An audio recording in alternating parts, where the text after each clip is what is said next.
Assalamu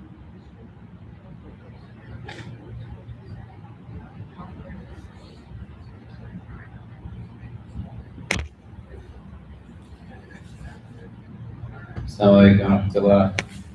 We're going to get started just in a minute.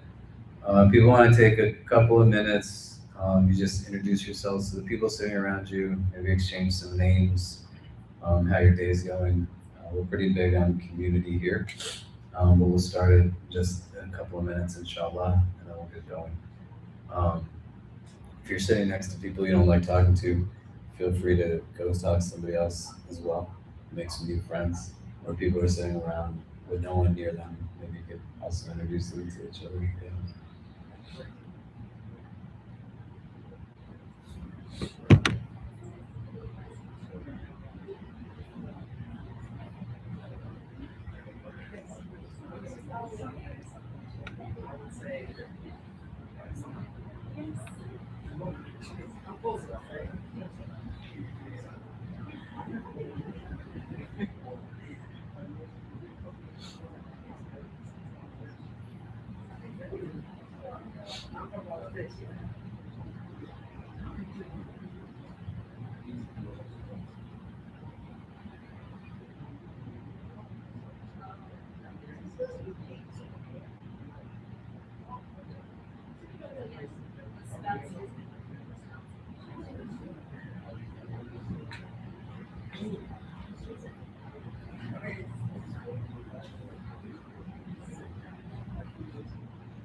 Yeah.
Okay, should we get started? Bismillah, Bismillah, walhamdulillah, wassalatu wassalam ala rasulillah, wa ala alihi wa sahbihi wa barak wasallam. Assalamu alaikum wa rahmatullah. So last week we started looking at the 9th verse of these first 10 verses with the Mu'minoon. We're going to wrap it up today, as well as the last 2 verses, 10 and 11. And it'll be the conclusion session to this discussion that we had over 17 classes, mashallah.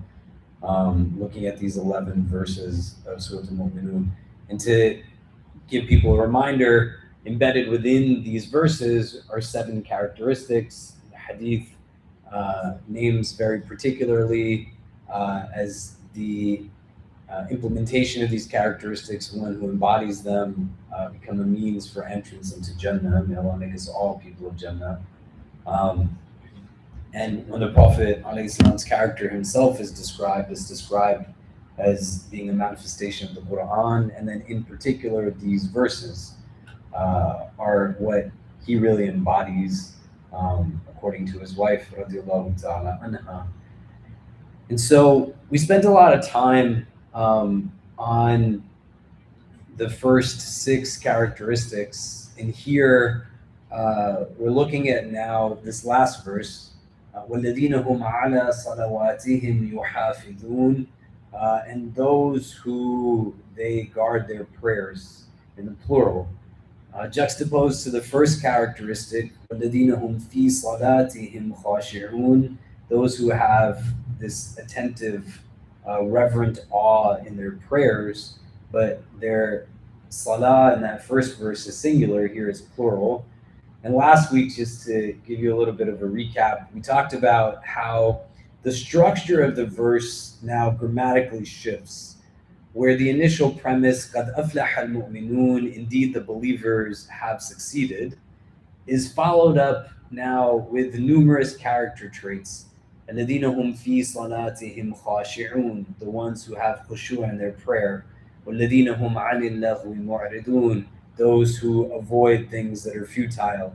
وَالَّذِينَ هُمْ لِلزَّكَاةِ فَاعِلُونَ, the ones who are the doers of zakah. At the end of every one of these verses, you have a grammatical structure that's nominal. So the last word is presenting itself in that structure, right? خَاشِعُونَ, مُعْرِضُونَ, فَاعِلُونَ. It's giving an understanding through the grammar in a noun-based sentence that these are people who have this quality with regularity. Like if I said, you are the ones who sit in these chairs, and whatever that would be, that's just what describes you. You have that quality always. That's what the previous verses are doing. Yuhafidun is a verb. So the structure grammatically shifts, and if it was in a nominal and not a verbal structure, it would just say hafidun, the way it said in a previous verse, وَالَّذِينَ هُمْ لِفُرُوجِهِمْ حَافِظُونَ, they're the guardians of their chastity. They have restraint in these ways. But here, yuhafidun, in the verb is denoting something else. And to get people to where we were ending last week, when you have a verb versus something that's a noun, a verb is denoting something that happens in a particular time frame, past, present, or future, right? I either did it, I will do it, or I'm doing it now. You're sitting down right now, you're not standing. Shortly, you will be standing. You will be walking. You might be riding the subway. You know, you could be riding a bicycle, you could be riding in a car, but the verb is denoting that this has something that's time bound, versus the previous characteristics weren't necessarily attached to something that had time bound natures to it. Does that make sense? And why we were alluding to this in this kind of construct was that it's then giving us an understanding of a guardianship that has to do with it in a verbal kind of sense that's indicating like an act that's being done that's time bound. And so what many of the mufassirin would say in relation to this verse, وَالَّذِينَ هُمْ عَلَى صَلَوَاتِهِمْ يُحَافِظُونَ, and yuhafidun meaning that they're like particularly emphatic about it, right? They're that much more ingrained on it, is that it's discussing a characteristic of people who are very deeply aware and committed to praying the prayer in its appointed time. That they're honoring and observing it within the specifics of its time, and they're giving a sense of value to that. When you protect something, the illusion that comes from the word in Arabic is the same pretty much in English, right? Yuhafidun, I'm guarding something. You guard something that has value to it, not something that does not have value to it. And the nature of what society deems to have value to it, right? Wealth, health, physical beauty, like, these things exist in conflict to each other. So I value wealth so much and the commodification of different things attached to wealth that I subvalue my health and my well-being. I value prestige and status so much, degrees, credentials, money in my pocket. I don't hang out with people who are my friends. My self-care goes out the existence. You can see what your priorities are, and in turn what your values are and what you also value based off of how it is in fact you spend your time and what you're putting your time into. Right? If you say I don't have time for something, what you're saying is unimportant to me, because what you're doing with your time inevitably is what is then the most important. When we talked about this, we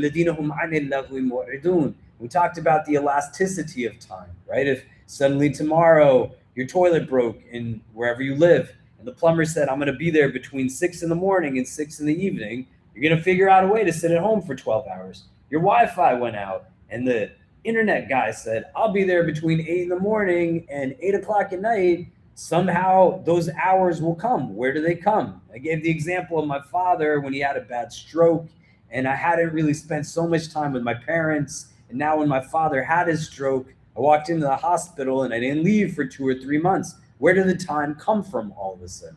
You guys remember that conversation, right? So time having elasticity, the nature of what this verse is doing is giving us a sense now of how, in fact, we want to honor a very particular characteristic that each of us plays a role in either determining for ourselves, or if you don't design your life, someone else is going to design it for you.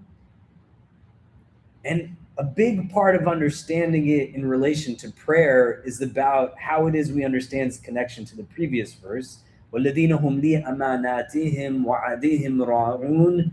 Those who they have a kind of shepherding pastoral nature to their trusts and their covenants, that those things are attached now to this verse. How? So I'd like for us to do, just as people are trickling in, how does the concept of trusts relate to this verse that's talking about guarding your prayers? How do we relate these two concepts, right? وَالَّذِينَ هُمْ لِأَمَانَاتِهِمْ. I have a busy life, but I have children. Like, I don't get to forego one responsibility for the other. I have to be able to also recognize in this frame of, if I don't design my life, someone else will design it for me. And if I say something I don't have enough time for, I'm saying it's not important to me, right? How do I understand this last characteristic in the frame of the previous one that's talking about trusts and honoring trusts in relation to that principle? How does it relate to now this thing of guarding prayer? Let's turn to the person who's next to us. If you don't know names, exchange some names. What's the relationship between the previous verse and this verse? Let's talk about it for a bit, and then we'll come back and discuss. Go ahead. If you've never been here before, you don't want to only speak if you have the right answer, quote unquote, or hesitate to discuss if you have the wrong. The idea is to start to build critical relationships and think deeply about your religion. You should have ideas. And secondly, you want to work on the ability to listen empathetically.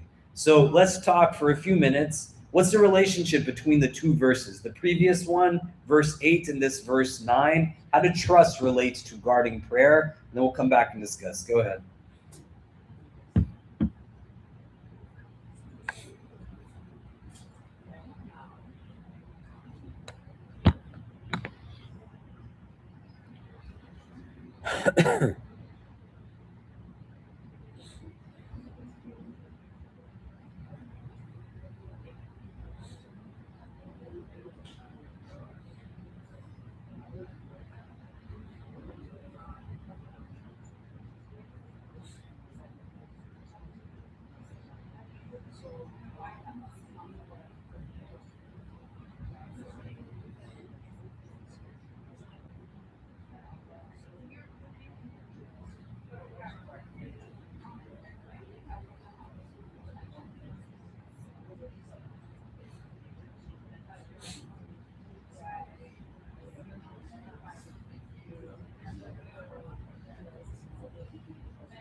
Okay, what are we talking about? Why do we think, or what's the relationship between these two things? When do you take this? What do we discuss? How do we understand the relationships between trust and safeguarding your prayers?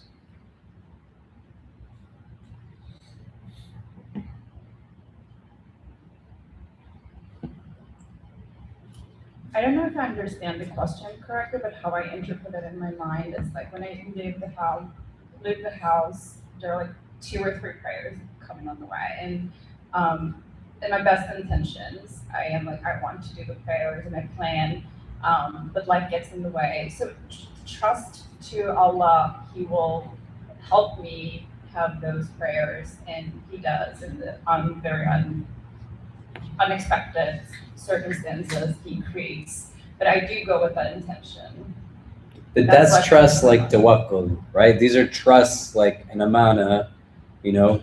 If you gave me that mic and told me to watch it till tomorrow, then I got to give it back to you tomorrow. Do you know what I mean? So how does that kind of trust relate to this verse talking about particularity around time and guarding the times of prayers? Does the question make sense? Yeah. We'll pass it back.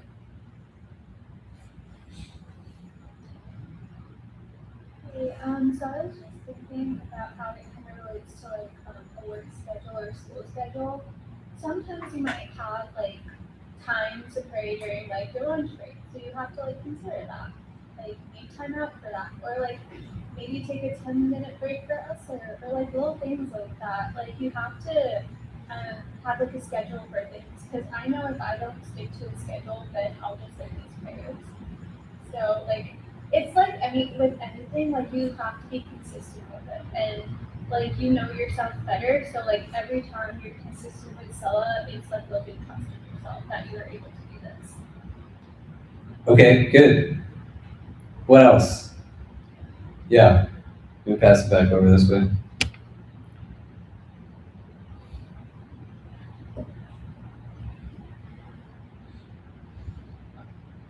So I think I have a question. Is it the trust of Allah through the time that He accords to us or He gives us that we will bring to Him? Like, because that's kind of the way that my brain is understanding it.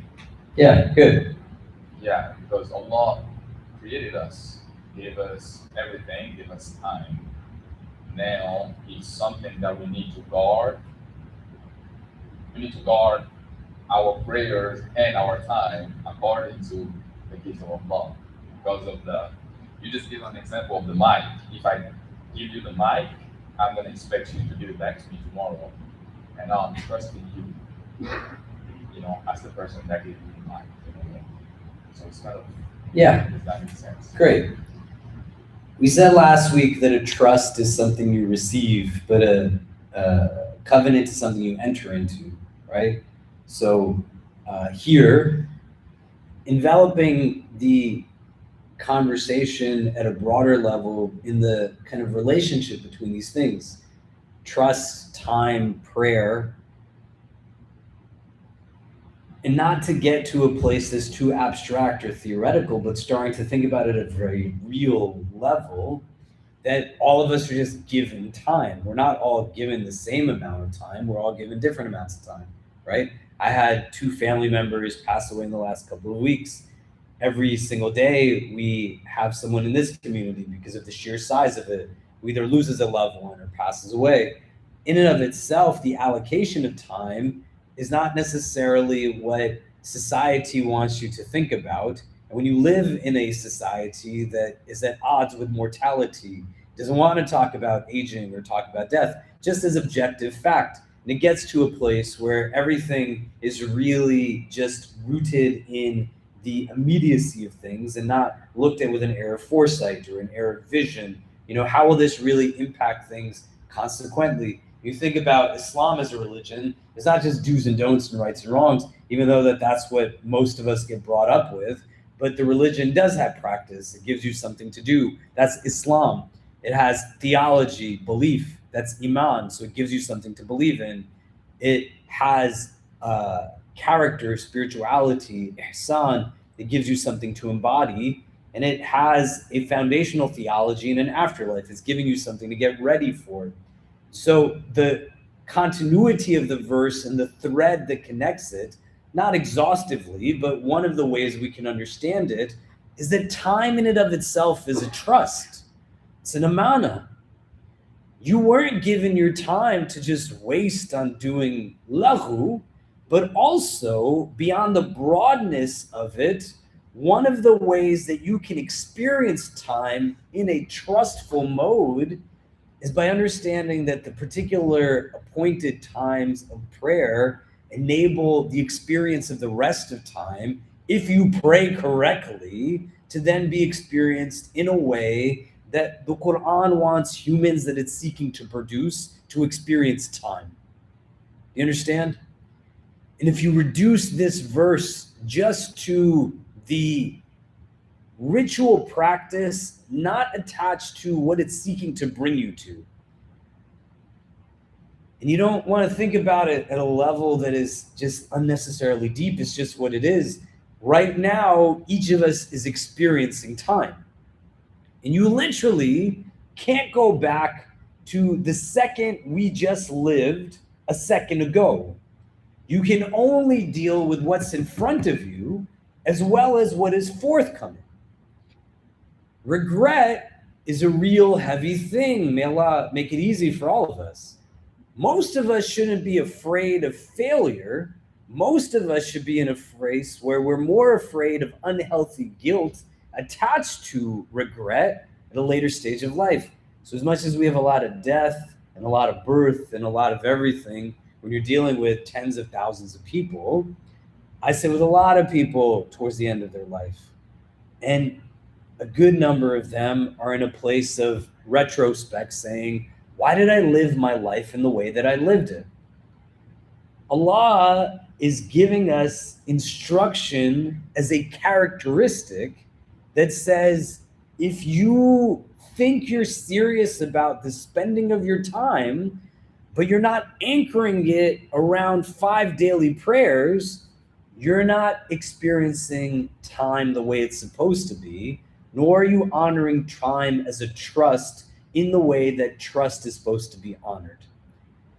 You don't want to get to a place where you throw your back against the wall. You got to do 1 before you do 2, and you got to do 2 before you do 3. But there's a difference between struggling with it and simply being indifferent because I've never thought about it beyond a Sunday school understanding of religion. And to recognize it as a point of value and commodified, because most of us chase after things not because we think they're valuable, but because somebody else told us it's valuable, right? Why do I spend tons of cash on this thing that I use in the same exact way as the one that I had right before it?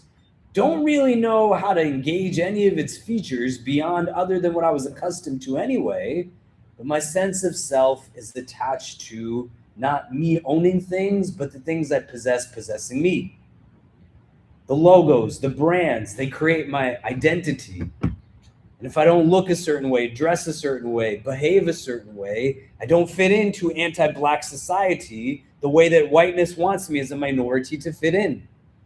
And then later on, when I get to a place where health starts to wane and exhaustion sets in and fragility is there, I think back and I say, why did I spend my time in the way that I spent it? And what Allah wants you to do is to spend the time in a meaningful way now so that you have joy and you have contentment. You're not stricken by fear and you're not living in somebody else's shadow, nor are you in a place where you are afraid of things that you shouldn't be afraid of. But you're able to find meaning, not in this kind of abstract, unstructured way, but through a heightened level of the heart, which defines spirituality as the ability to ascertain meaning from anything in the environment around you. Do you see what I mean? But just because you're experiencing time doesn't mean you're actually living it. And you can get at odds with the statement and say, I don't think I'm a bad person if I don't pray 5 times a day. That's not what the verse is saying. What it's saying is, if you want to experience time on a whole in the way that you're supposed to, if you want to actually honor the trust of time that's been given to you, you got to bring in these 5 daily prayers at their appointed times. Does that make sense? And understanding it not at a level that these are merely acts that you perform at your convenience as a worshiper, but starting to think about it as something that understands I'm not supposed to just merely be somebody who passes through the minutes and hours of a day. My life has changed a lot in the last few weeks. My wife and my kids, may Allah bless them, I love them so much. They've been in Cairo for the last however many weeks. I'm gonna go, inshallah, not this Friday, but next Friday, to London for some meetings, and then I'm gonna go to Cairo, and I'll be back August 10th, and then my family will come back after.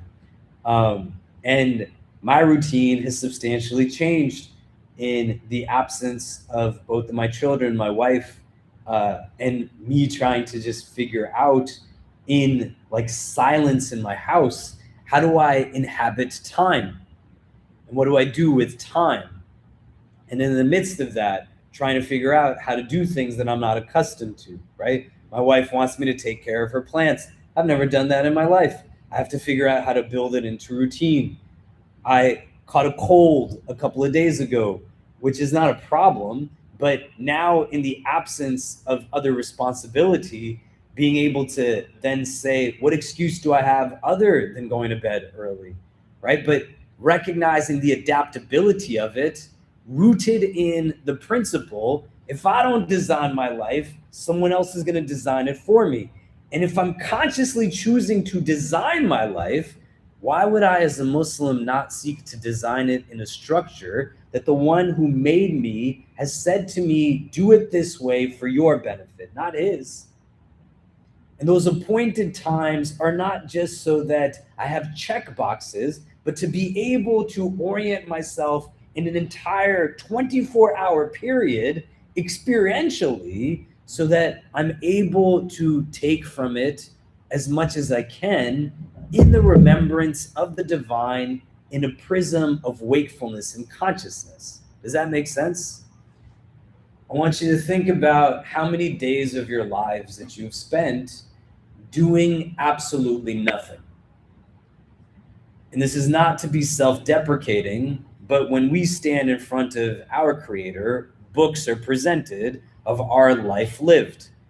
Angels, the Quran tells us, approach individuals who lived in this world, inhabiting time in a worldly sense. And as they open books, it's not that the books are filled with terrible things or heinous things. They're not really filled with stuff. And they ask the person whose life is being looked at, how long were you actually in the world? And they'll say, I don't know, maybe I was just there for a day. When you think about success, which is the entire premise of these verses, one of the biggest things that you want to avoid is having achievement at something that doesn't make a difference in anything. Right? Let alone achievement in something that makes other people's lives miserable. Do you know? But the connection point between the two verses is that the mu'minoon who have succeeded, may Allah make us from amongst them, قَدْ أَفْلَحَ الْمُؤْمِنُونَ وَالَّذِينَ هُمْ لِأَمَانَاتِهِمْ وَعَادِهِمْ رَاعُونَ. They're the ones who honor their trusts, uphold their covenants. وَالَّذِينَ هُمْ عَلَى صَلَوَاتِهِمْ يُحَافِظُونَ. They're the ones who have such a value to the appointed times of prayer that they guard them and protect them at any cost, because they know that they play a role in determining how it is you experience the rest of your day. Let's take a couple of minutes. More people have trickled in. What do you think about this idea?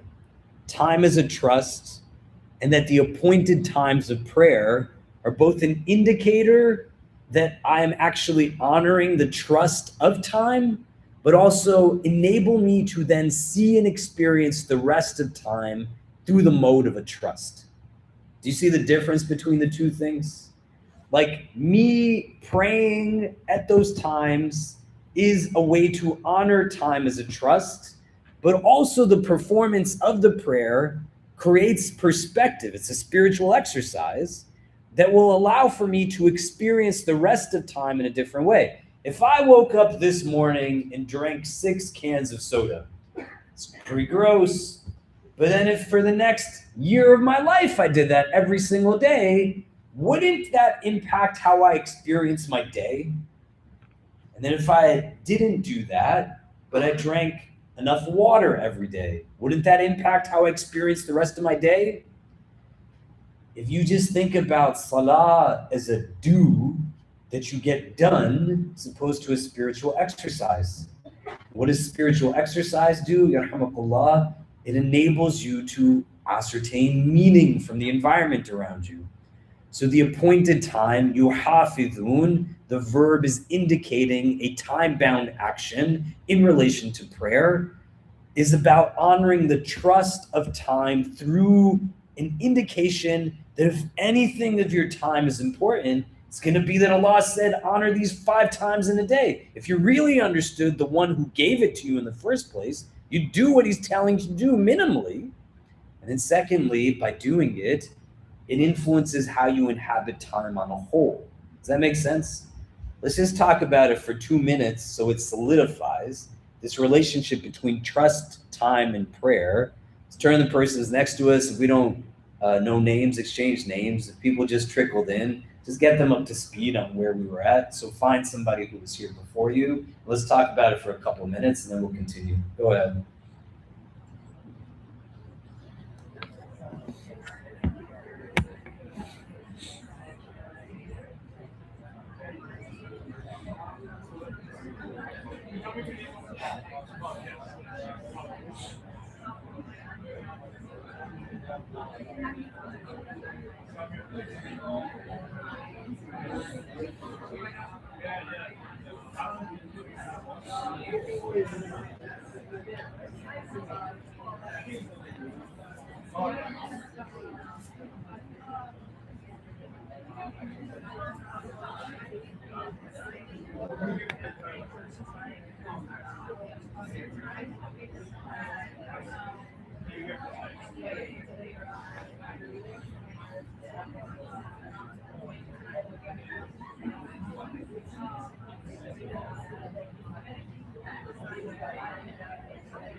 Where's How are you? good alhamdulillah. I haven't seen him in so long. What's your problem? I always have to have a problem to come to you. No, I'm saying what's your problem? Why haven't we seen each other? Because like you're just going to dinners with all your other friends. You're on live stream right now, by the way, just so you know. Yeah. This is the second time this happened to me. I know, it's a tough life, mashallah. Okay, we'll chat after. Sure. Okay, what do we think? This idea of trust, time, and prayer makes sense? Yeah. Does not make sense? It does make sense? Yeah. I don't know. If people need more chairs, we can bring more chairs. Sorry, that was my fault. Every week I say I don't think we need more chairs, and I'm always wrong. So I apologize for that. But if you don't have a chair and you need a chair, there's some empty chairs scattered throughout. But maybe we can use these first before we grab some more. Okay. Does anybody have any thoughts on that before we move on? Because we're gonna wrap up today and we're gonna go through a few verses. Yeah. I don't know who has the mic, but maybe we could get a runner with the mic. Somebody just wants to be responsible for walking around with a mic. No, but nobody can hear you, so it doesn't matter if it's long or short. They have to be able to hear what you say. Yeah, go ahead. You can be as long as you'd like. No, I was just going to say that in my opinion, when you were asking us a question, I thought about how the trust and the prayer are connected at one point, that they have a level of reflection that brings us to connect to a softer heart of ourselves. So I think that one brings the other, and like trust allows us to reflect and to have a softer heart, which will impact our prayers, and also our prayer, which is a reflection, and which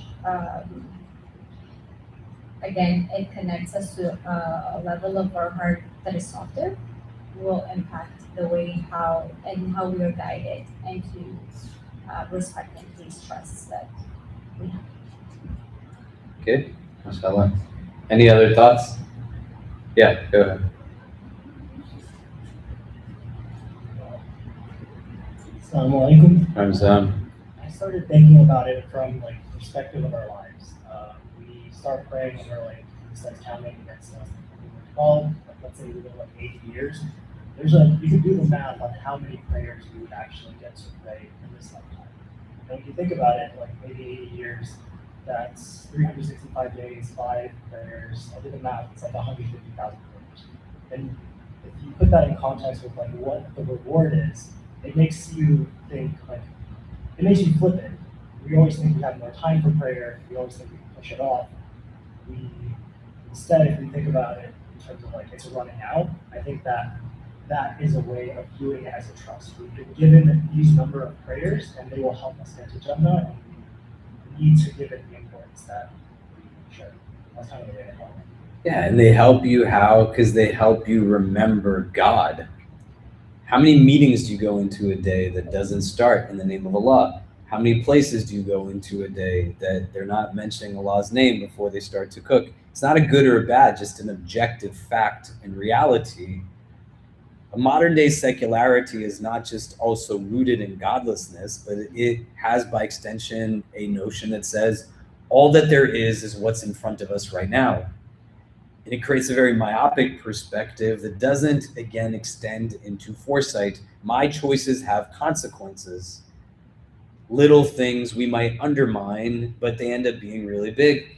It doesn't make sense, like for the most part, why people treat each other so poorly.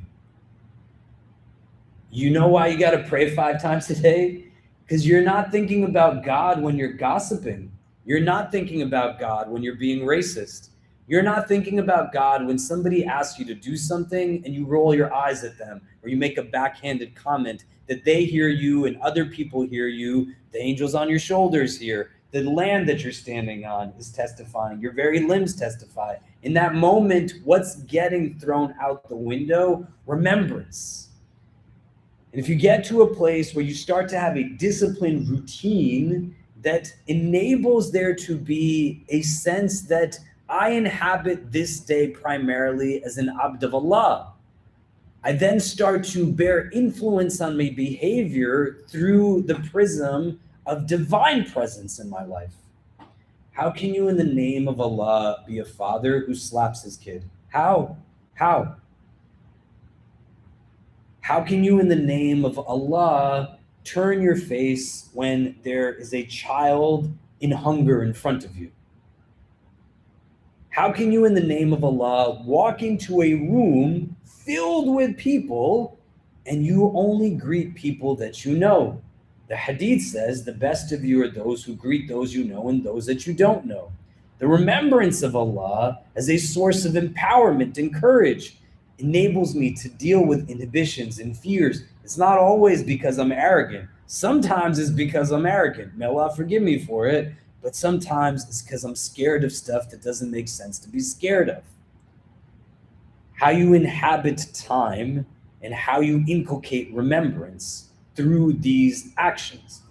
This religion gives to us not a lot of do's and don'ts purposefully, but it qualitatively identifies actions. If you're trying to think about how you populate time, there are verses of the Quran and narrations in the Hadith that unequivocally identify things as being good. And when the companions come and ask the Prophet, he gives different answers at different times to the same question. Which deeds are the best? The Sahaba ask. And in one narration, the Prophet says, prayer in its time. In another narration, he says, prayer in the first part of its time. It doesn't mean if you're praying it late, because there's a reason, right? brother comes in to pray Asr here, he is just coming in between like cab shifts. Somebody catches the last prostration of the Jummah prayer because they're running the street cart that doesn't enable them to just get up and walk away. They're doing their best. وَالَّذِينَ هُمْ عَلَى صَلَوَاتِهِمْ يُحَافِظُونَ. The appointed time, then by extension, understands that all the stuff that goes into it, the appointed postures, the precisions, this type of stuff, the presence, the place, its cleanliness. It's not to undermine it. It's not absolute, but it's also a part of it nonetheless, right? And you're guarding it because it's got to have some value to you. If you're saying I don't have time for it, you're saying it's not important to me. And I don't know about you, but there's a lot of people that walk around in this world who it just seems like nothing governs their moral compass other than what they feel. And they go to bed fully comfortable with their decisions being what results in the death of children and innocent men and women. How is it that every single day people are dying and being murdered in Gaza still? May Allah end the genocidal violence, make us a generation that witnesses a free Palestine. How is it still happening? You don't want to think about it in antiquated knowledge, but think about it at a practical level. How many of your thoughts today and decisions today were informed by the presence of Allah? And if you were to bring that presence to your decision, would you have done some of the stuff you did in the way you did it?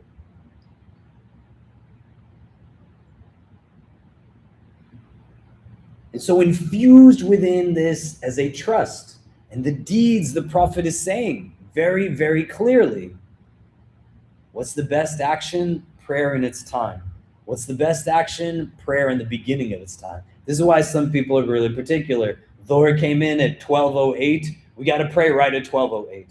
You don't have to do it right at 12:08. Doesn't mean you're a bad person if you use the window because you got meetings and class schedules and you're trying to be Muslim in a non-Muslim world.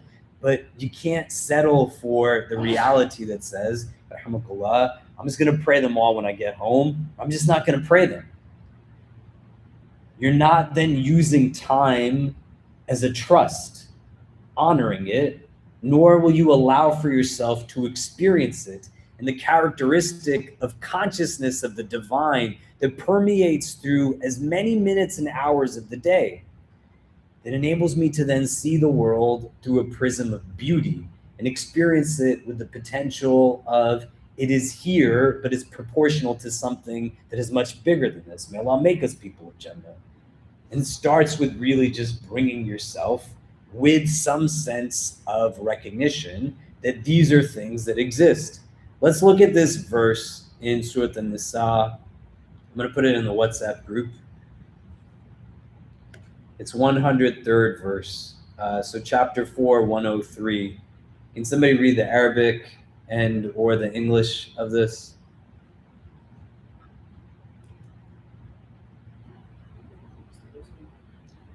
(103) of Surah Nisa. Go ahead. When the prayers are over, remember Allah when you are standing, sitting, or lying down. But when you are secure, establish regular prayers.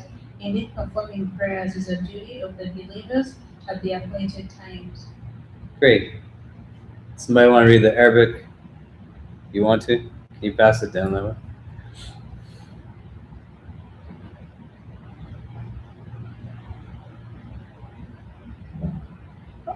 أعوذ بالله من الشيطان الرجيم فإذا قضيتم الصلاة فاذكروا الله قياما وقعودا وعلى جنوبكم فإذا اطمأننتم فأقيموا الصلاة إن الصلاة كانت على المؤمنين كتابا موقوتا. Great. Mawquta has the word waqt in it. If you speak Urdu or Hindi, it's got the same cognate of waqt, means time. So what the hadith says, which action is best? As-salah, the Prophet says, ala waqtiha, upon its time. In another hadith, fi awwal waqtiha, in the first part of its time, right? and understanding the idea is now not to just do like you want to do, even if you don't comprehend it. The religion is not rooted in an egocentric prism, it's a God-centered prism. So it's not just rational and irrational. Makes sense to me, does not make sense to me. Supra-rational perspective is embedded within a God-centric religion. I don't have to understand it for it to be true, but it doesn't mean we cannot utilize what we've been endowed with as humans to start to understand what is the wisdom behind having these at appointed times. Why isn't it only at matters that are emotional? A lot of you only really pray when the world is heavy, right? Not a good or a bad, just think about it objectively. I need something, nothing else is working. I gotta marry that girl, you know? I'm already married, alhamdulillah, right? So suddenly, prayer mat's my best friend. I gotta get that job. I gotta get into that school. I need this. Fine. But it's not in that way, because it doesn't say that the prayer is prescribed for the believer in emotionally exhausting situations. It says the prayer is prescribed in appointed times. Every single day. There's purpose to this. And if you can start to incentivize by recognizing the wisdoms, it enables then to be able to think about when you are creating priority for you, because you ain't gonna pray my fajr, I'm not praying yours.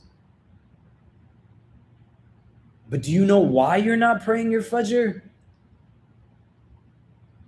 And what it is that you are saying is better than it? And for some of us, it's not even just about fajr. The harder prayers are dhuhr and asr, because I don't know how to get up from my work desk. And aside from my behavior telling me what I'm becoming a worshiper of in that moment, what am I missing out on from the benefits of having appointed times every single day in this regard that enable me to honor trust and inculcate the deepening of the conscious remembrance of the divine purposefully? What I'd like for us to do, let's take a few moments. What do you think are the wisdoms of having times be appointed, not free-flowing? Every Muslim says there's 5 prayers in a day.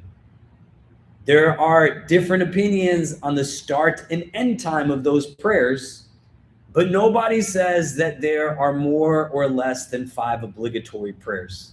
Does that make sense? What's the wisdom of having them at structured times of the day?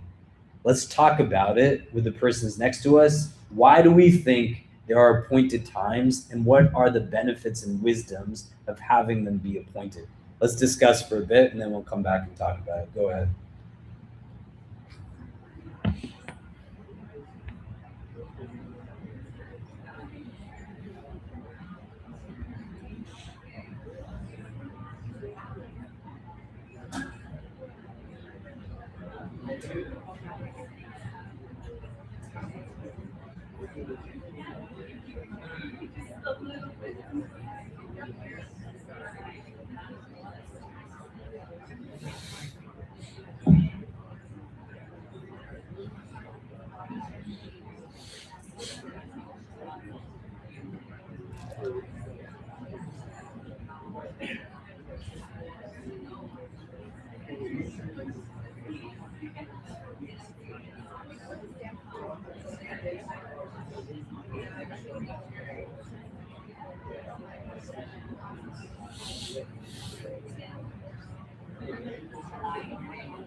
Can I say something?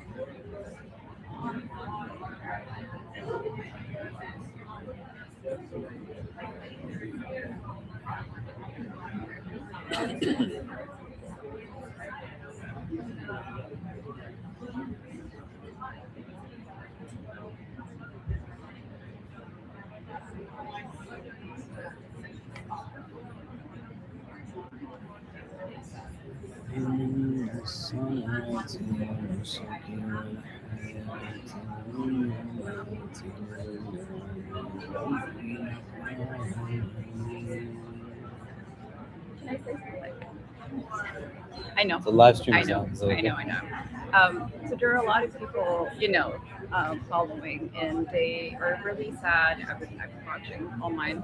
Can you say hi to them? They're really sad it's ending. They're sad it's ending. You want to say hi to them? No. Oh, I'm looking at everyone right now. Oh yeah, you see them? I can see the chat and Yeah. everything. Yeah. Yeah, we weren't sure you were reading those. I don't read all of them, to be honest, but I try to keep a track because sometimes there's like trolls that join and like throw off the comments. Like they'll start saying really Islamophobic things. Oh really? Yeah. I haven't come across those. But yeah, some of them lives in Connecticut, some of them lives in Upper State, up here. Yeah, Hopefully mashallah. that they come Yeah. like me someday. Yeah, I'm glad you came today.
Okay, what are some of the wisdoms that these prayers happen at appointed time?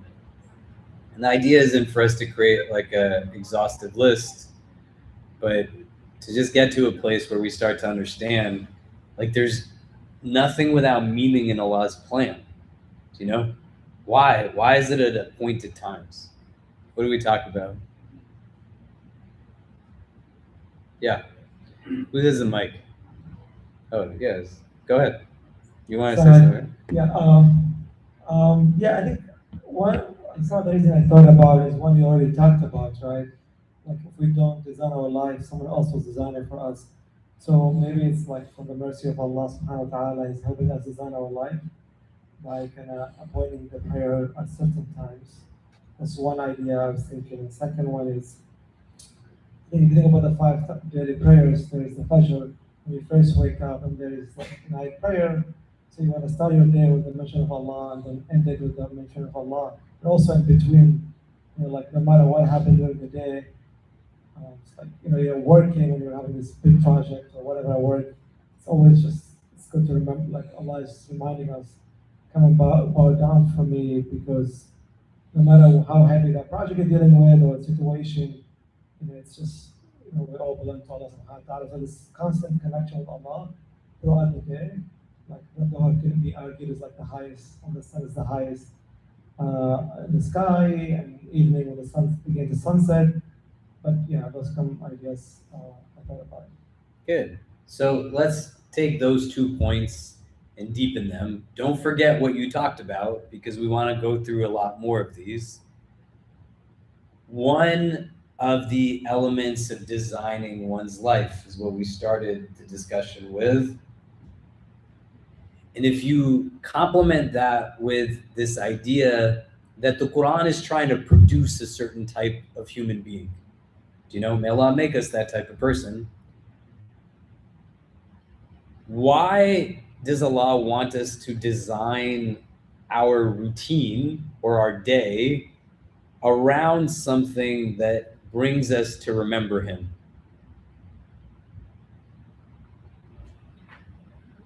What? Is it obvious? Right? Yeah. What do you want to say?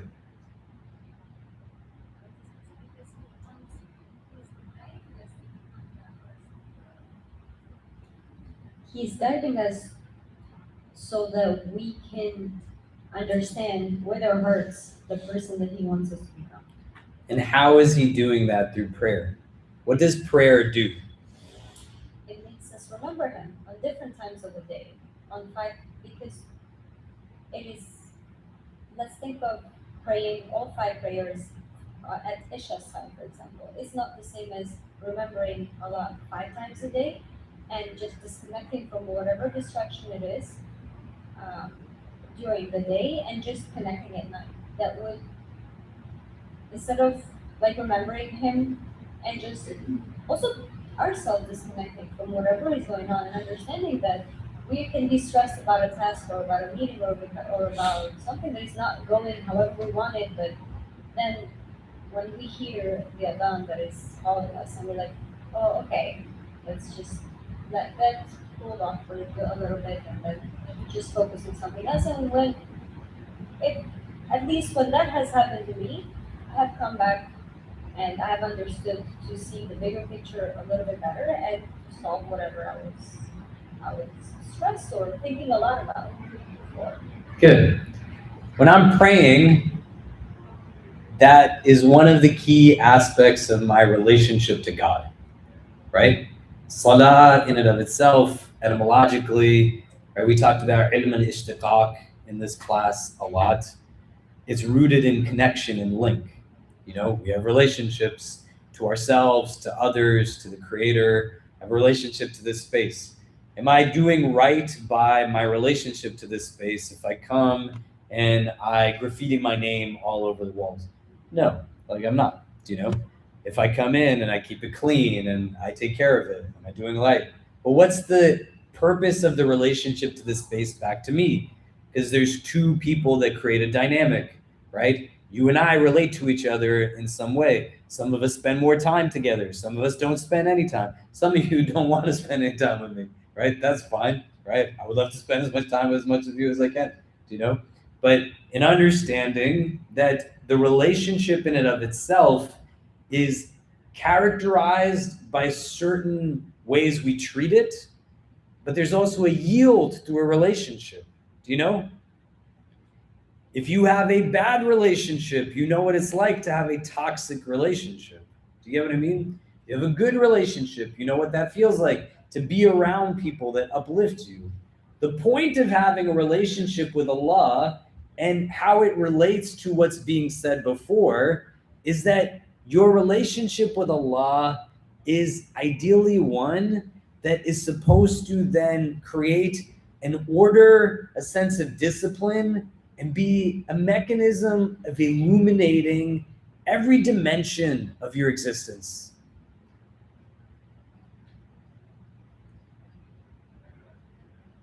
كان رسول الله يذكر الله على كل أحيانه. The messenger of God was remembering Allah all of the time. So that I'm kind to others, I'm kind to me.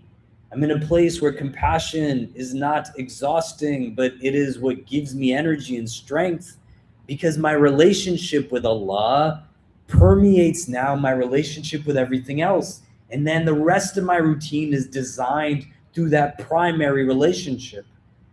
Before anything, I am abd of Allah. And if I consciously choose to be a worshiper of something else, that's probably going to be impacting my relationships. You want to know what you worship? How does it influence other relationships? I worship the validation of others. I worship my insecurities. I worship money. I worship wealth. Well, what's really creating the structure to your routine? And if Allah was front and center in your mind, would you think of yourself the way you think of yourself? Not like the version of God that somebody taught you to make you feel paralyzed, but Ar-Rahman, Ar-Rahim, the God that the Quran speaks of. So one of the wisdoms of this, through the element of design, is then it enables me to occupy time through the relationship with God that's strengthened through salah, that then outside of salah, that relationship is influencing and creating discipline and order in the rest of my routine. You can't get it done if you don't do all five as best as possible. Do you know? Does that make sense? Yeah. Bucket number 2, like the wisdom of having these at 5 distinct times of the day. Why? Why not just have all 5 at sunrise? Why is there one at sunrise? If you don't know the timings of the prayer, say this is the horizon.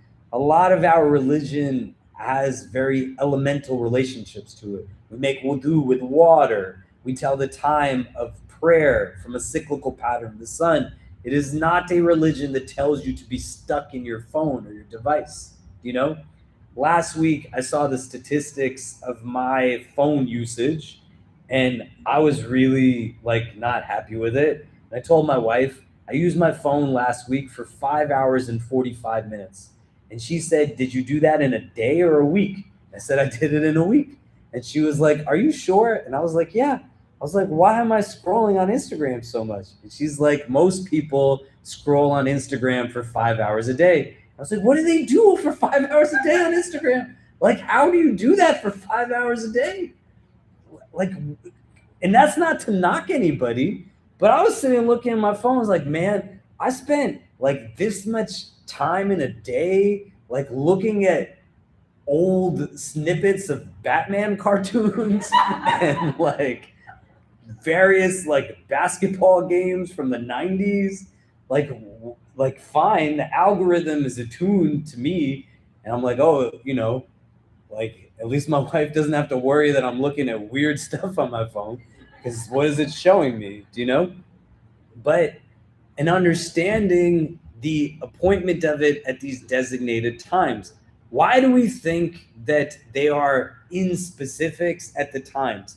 So sunrise for us is not when the sun is up in the air. Fajr starts when the light of the sun is above it. My fingers are the light, right? My waving fingers are the light of the sun. So when the sun's light is above the horizons, this is when Fajr starts. And it stops when a portion of the physical sun is visible above the horizon. That's the entire window of Fajr. And then you're not supposed to pray until the sun is completely risen in its full. That's called Ishraq, sunrise. Then Dhuhr starts when the sun begins to descend from its zenith. Asr is the mid-afternoon. Maghrib, sunset. Isha, when the sky is dark enough to see the stars, right? There's different opinions on the start and end of most of these prayers. We don't have to get into the nuance of it. If you don't know it and you want me to go into it with you individually, I'm happy to, so you can understand like different degree markers. Why do some people use 15 degrees and 18 degrees and 12 degrees? You should know it's not possible to use every degree marker at every place in the world seasonally throughout the year, because that's just not how the earth and the sun relate to one another in the calendar year, right? So to be fixated at that level, just go with what they do in your local community. That's like the easiest thing to do. In our community, people come from very diverse backgrounds, right? We just have to deal with it. So it's a sign of spiritual immaturity to believe you know every opinion on every matter, right? Just be open to learning that there's different ways to do a lot of different things. Some things are absolute. God is one. There's a final prophet, Muhammad sallallahu alaihi wasallam. The afterlife is real. And there's a lot of things that have different perspectives on them. Why do we think that these things happen? Like, think for your own benefit. If you were praying Fajr, Dhuhr, Asr, Maghrib, and Isha, inshallah you are, every day at its appointed time, what does that allow for you to do in the prism of divine remembrance scattered throughout these times of the day? What do we think? Yeah.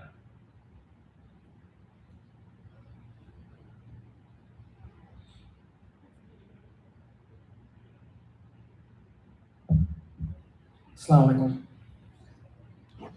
Me and Tagi, we were actually talking about this earlier. I believe the appointed times for the prayers are basically anchor points throughout the whole day, where whether in the spectrum of the feeling and the emotion that you're going throughout the whole day, whether you're happy or sad or busy with work or vice versa, those specific 5 times are basically the 5 daily prayers of times are basically anchor points of bringing back to the base level of remembrance of what's your purpose in this world.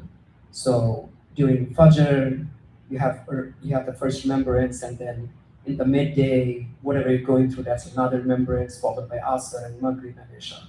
So it's just kind of like making it a base level of understanding of your purpose in this world. And no matter how you're feeling, your root, like the whole idea of remembering Allah subhanahu wa ta'ala is the final goal and is the end goal. So I think that's how it was designed. That's my interpretation of it. Good. Let's take it like 10 seconds, everybody. You don't have to talk to each other. Just individually within yourself, create a sentence, right? For Fajr, like, what does Fajr offer to me? Remembrance being a key part of Salah. This is what it says, right? Establish the prayer for what? The dhikri, like for remembrance. So what is it helping me to remember? Fajr, Dhuhr, Asr, Maghrib, Isha. Just create the sentence in the beginning. Fajr does this for me. Dhuhr does this for me. Asr does this for me, right? And not in the prism of like anything that is too intangible, but like what do you think it's doing in that moment? Do you know? The start of the day, the middle of the day, the end of the day. Do you get what I mean? Just think about it for a second.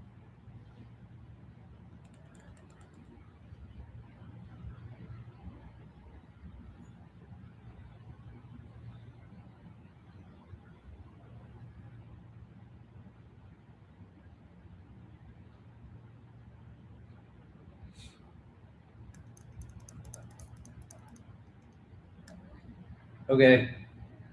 I think we get the idea of the appointed times, right? Like at that. What's like other wisdoms? Why do we think there's these appointed times? Yeah, go ahead. I'm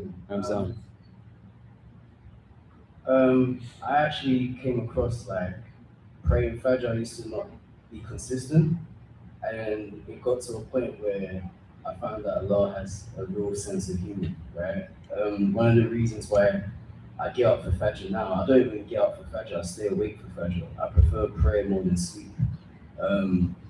He's got a sense of humor. He's like, wake up at 3:30 in the morning. I know sleep is good, but you're supposed to worship me more than you worship sleep. That's the real testimony. I don't really sleep and wake up for Fajr. I stay up for Fajr. It's that beautiful, and it'll change your life around. Like, yeah, I feel like it's a test.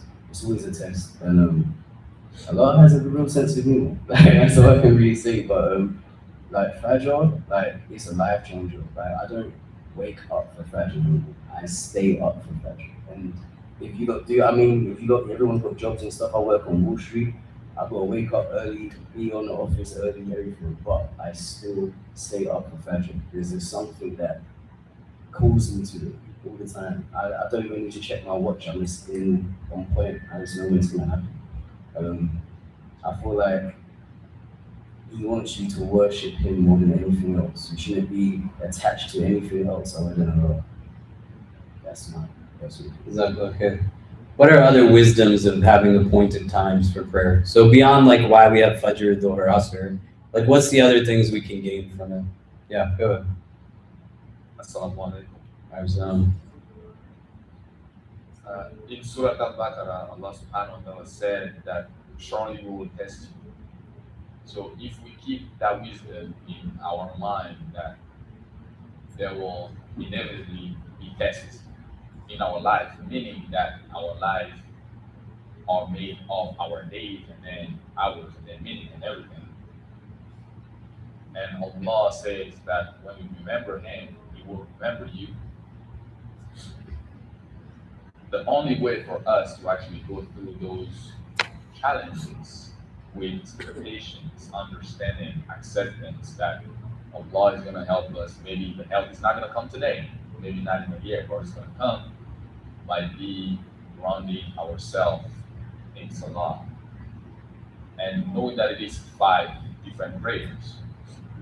If I wake up in the morning and I pray Fajr and I center myself and I don't pray Fajr at its time, or I don't pray it at all, but I'm thinking aloud just to shape or kind of change the way that I think about it, then if I wake up in the morning, inshallah, and I pray Fajr prayer, throughout the day I have in my mind that I pray Allah today and Allah is with me. I remember that Allah is remembering me. So if I go through anything throughout the day, I know that Allah is with me. So it's kind of something that the remembrance is there.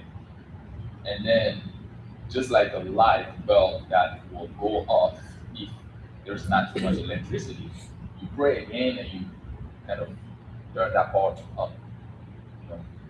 That's kind of the way that I'm thinking about it. Good. So if we were to understand, like our tradition is offering a different mode of what's the point of time to begin with. In modernity, there's not necessarily a sacred architecture for time. And so when you think about how society understands time, it's often thinking about like time is something that I optimize. Time is something that I consume. Time is something that I control. in Islam, like what I'm taking away from this comment, is that time is Allah's. And we're simply guests experiencing his time that he's enabled us to have as a trust. So we're not in a place where the mode of engagement is rooted in that same paradigm. We're looking at it from a different vantage point. And you and I now answering the call to prayer in its appointed times, it's giving us a sense as an abd that I have a dependence upon the one who created time and created me more than anything. And it enables me to have a certain humility as I see that time is passing, like it's allocated. It's not infinite in what it is that I'm able to have in my experience of it. It's finite, do you know? A few other things that we can kind of think out in relation to it. One, we can understand that like the thing that you combat the most in this world is the opposite of remembrance. It's ghafla, heedlessness, forgetfulness. Do you know? Everything is just about distraction and trying to preoccupy your thoughts. From the minute you're awake, you're being marketed to.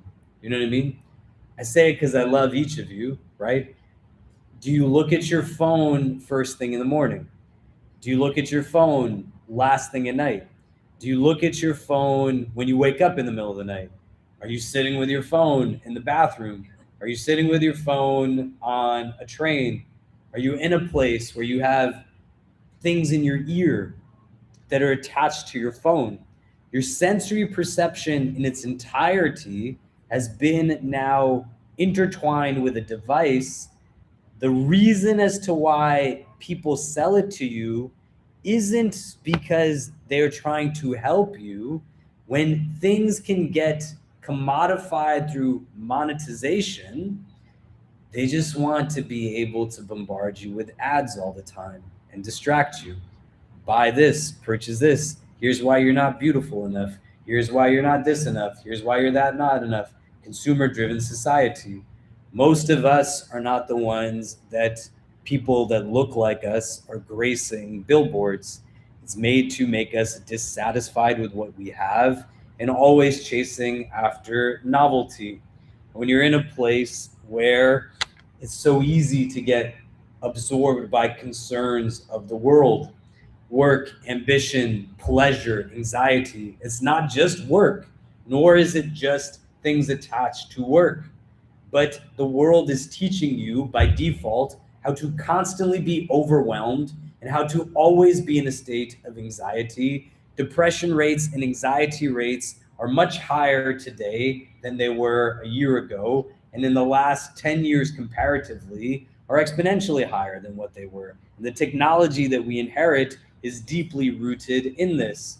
And so having appointed times of prayer as a discipline of remembrance is also getting you to remember that the way the world wants you to forget to nourish yourself, your physical nourishment aside, you have a metaphysical self that needs nourishment too. And Allah made you, and He's telling you, you need minimally 5 times a day to nourish your spiritual self.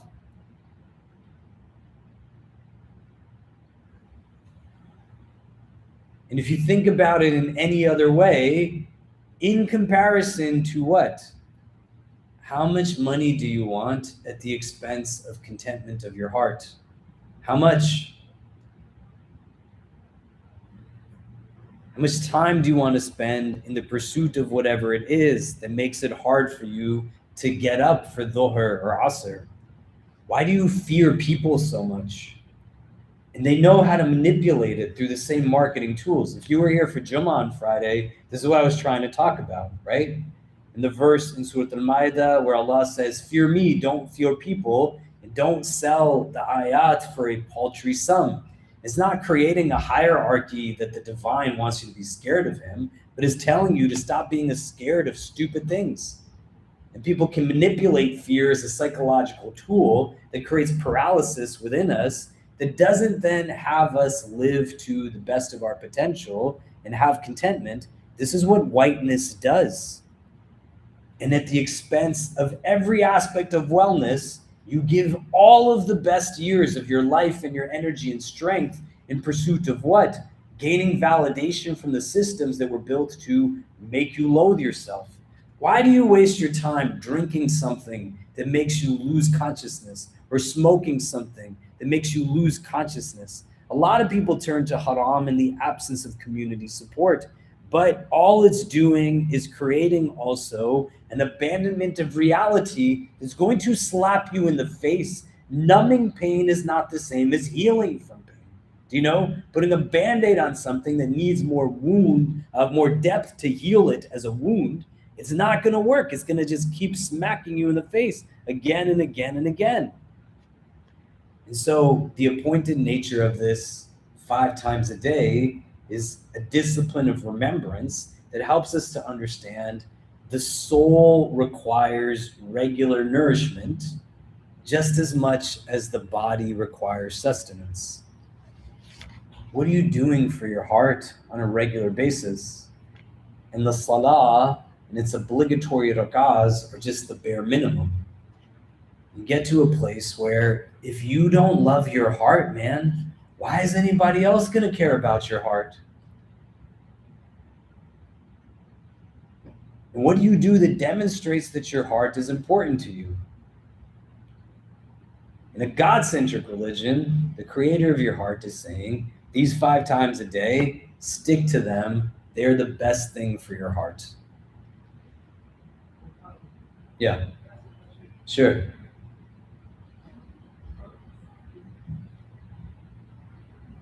So there's another verse in the Quran where Allah subhanahu wa ta'ala says, those who are consistent with their prayer. In this verse in the Mu'minoon we are talking about today, it's talking about your hafidun, which is like protected.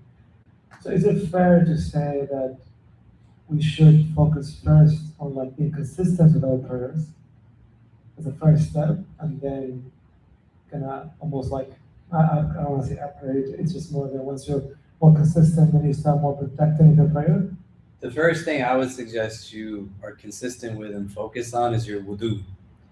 And it's a spiritual act. And it's a part of your salah. You can't have your daily prayers without wudu, right? Before you do anything ritually in the world, the first thing you do is you make wudu. You don't wake up and just pray fajr. You wake up and you make wudu, right?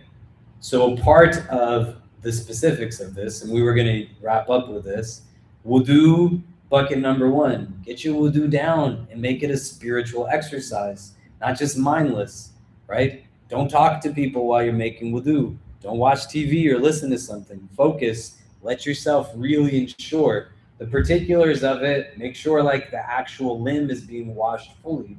A lot of people don't make wudu properly. And it's not about different opinions on wiping over this or that. Like I see people, you're all grown people, right? I'm not going to be in people's face, but especially people I don't know, but like the number of people I see who put their arm under a faucet, sinks were not made for wudu. They were made to wash their hands. And most people don't even wash their hands after they go to the bathroom, right? So they weren't even designed for reality for people who do it. Do you know? So if you're putting your arm under a sink and you are pushing your arm like this to get water on it, then water's not getting in the fold of your arm between your bicep and your forearm. Then your wudu is not complete. Does that make sense? And when it becomes mechanical, there's no presence, like you're missing parts of your body. The Prophet told his companions 14 centuries ago to make sure that their heels are getting washed. Do you know? Like you gotta do it correctly. And then you get to a place where step number 2, you wanna honor the time. It's called hurm al-waqt, right? There's a sanctity to the time. Get the timings down and make sure your day revolves around it as best as possible, that the timings of the prayer are what you are focused on. And you do the fara'id of the prayer, right? You start slowly. And you want to learn fiqh at a level that enhances spirituality, but also you can be strategic with it so that you're not in a place where if you only have 3 minutes in the course of your work day, that you're starting your day in a state that's anxiety inducing, but you wear an outfit that makes it easier for you to make wudu in the office. You learn fiqh so that you can make wudu in a public bathroom that wasn't built to make wudu. And you're not creating more headaches for yourself because you don't know actually how to maneuver around it. And you take like foundational classes that help you understand the progression. And in the course of a day, that yeah, it's a lot different when you pray here versus when you're praying in a place where you're the only Muslim and they hate Islam. Do you know? But you still got to try your best with it. And it's not enough to say that I value something, but I stopped learning about it at like 10 years of age. Do you get what I mean? Does that make sense? The consistency part, the postures, the precisions, all of this stuff goes into a conversation that starts with the appointed times. Some of the other things that we can take away, the wisdoms of appointed times, is that it increases patience and obedience, right? If I'm in a place where I only pray when it's emotionally convenient, or I'm governed by my personal impulse. Do you remember what we talked about when we said, وَالَّذِينَ هُمْ لِفُرُوجِهِمْ حَافِظُونَ? You don't want to reduce that verse just to acts of physical intimacy or sexual conduct and fidelity. It is that also, but it is telling us about restraint and to not be in a place where we don't have desire, but we are not worshipers of impulse. We channel impulse through a higher ethos, right? So you pray 5 times a day, not because you feel like praying. You pray 5 times a day because Allah told you to pray 5 times a day, not because you got something of a feeling out of the prayer. You did it because God told you to do it. And you're not worshiping impulse. And it increases because I start to understand that divine command takes precedence over passing moods. Right? That's what the crux of it gets rooted in. You can't have this conversation if in your head you're explaining why you don't do something you have the ability to do. You got to just rewire the perspective and look at it from a different vantage point. Do you know? And where you then get a character that starts to shape itself in things like consistency, constancy, self-restraint, attentiveness. It's not a religion that's built off of a moral relativism. It is rooted in the idea that something is good because Allah and His Messenger say it's good. Like that's what makes something good. Does that make sense? So an output of appointed times is that it creates a patience and obedience that then removes motivation as the variable for doing and replaces it with discipline. Whether I'm motivated to or not, I still get it done.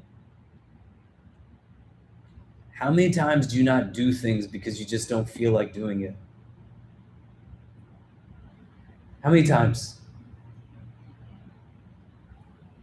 And who benefits from you as a minority in this country being controlled in that way? It's not meant to be suffocating, nor is it meant to be that you exhaust yourself unnecessarily, but all of it attaches together to create an overwhelming nature that says, I just don't feel like doing it, so I'm not going to do it. I know I was supposed to do this for you. I didn't feel like doing it.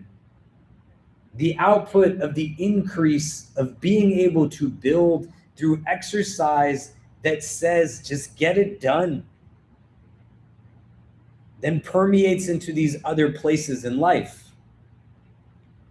Another gain of this is going to be that you get to experience things at a communal level, right? If you start to enhance prayer, you know, I know it's not always easy. When I was at NYU, I remember I had a lot of students that were international students, and we had the largest international student community in the world, in New York, in the country rather. After we acquired the engineering school in Brooklyn, the numbers went up also. And all these women from different Muslim majority countries would graduate and they'd sit in my office in tears. And they'd say, I don't want to go back. I don't want to go back. I don't want to go back. And it wasn't because I missed the friends and I missed the city and I love this. They would say, women don't go to Jummah where we come from. Women don't go to pray in the masjid in Ramadan where we come from. Women are not allowed to go to the masjids where we come from.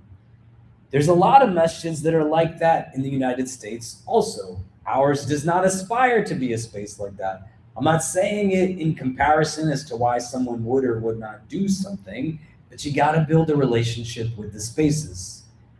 And when you get to a place where you build a relationship with Allah's house, you then get to convene in a place where you are connected to a wider community of people you don't have to explain yourself to, right? Nobody in this room is going to be in your business.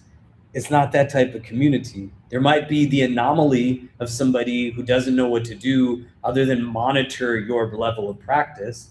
Nobody here is going to ask whether you prayed Maghrib or not. I wish I could tell you that there aren't people here who don't do certain things, but a community of 20, 30,000 and everybody being able to access Allah, that's just what it is. But you don't have to explain yourself. Nobody's going to ask, why do you pray 5 times a day? Do you really have to do it? No, man, you just get to be. Nobody's going to make you think that you're wrong because your heart bleeds for Gaza. No one's going to make you think that there's something wrong with you because of sleepless nights, because you can't control yourself because of what you see happening in Sudan. If your heart is broken, you get to be around people who remind you that at least it means you have a heart, rather than being in spaces that are heartless. And the beauty of having 5 daily appointed times that you get up and you walk and you go to a place where you are connected to a community of people who are not believers in a way that creates animosity towards others, but they believe what you believe. And you're not always just alone thinking, I'm the only one that does this, and then I gotta let go of what I believe in order to belong. It's hard to have 5 times a day where you're going to the masjid. And for some of you, it's hard to come to this space because a lot of us don't live in this area. It takes me an hour and a half to get here now every time I come here. I still come because I love coming here. There's masjids near my house, and no offense to them, there's some that I go to pray in, and I like it because nobody talks to me. It's just old uncles, and it's great, and I can just pray and leave. And I went to another masjid, which was really nice, alhamdulillah. So I was having dinner with some friends, and they said, let's go pray Maghrib at this masjid. And then we went, and every single person was like, hey, aren't you who you are? And I was like, yeah. And one of my friends was like, I'm sorry so much for anonymity. I was like, no, man, don't worry. I'm not ever coming back here again in my life. Okay? You know, that's okay for me.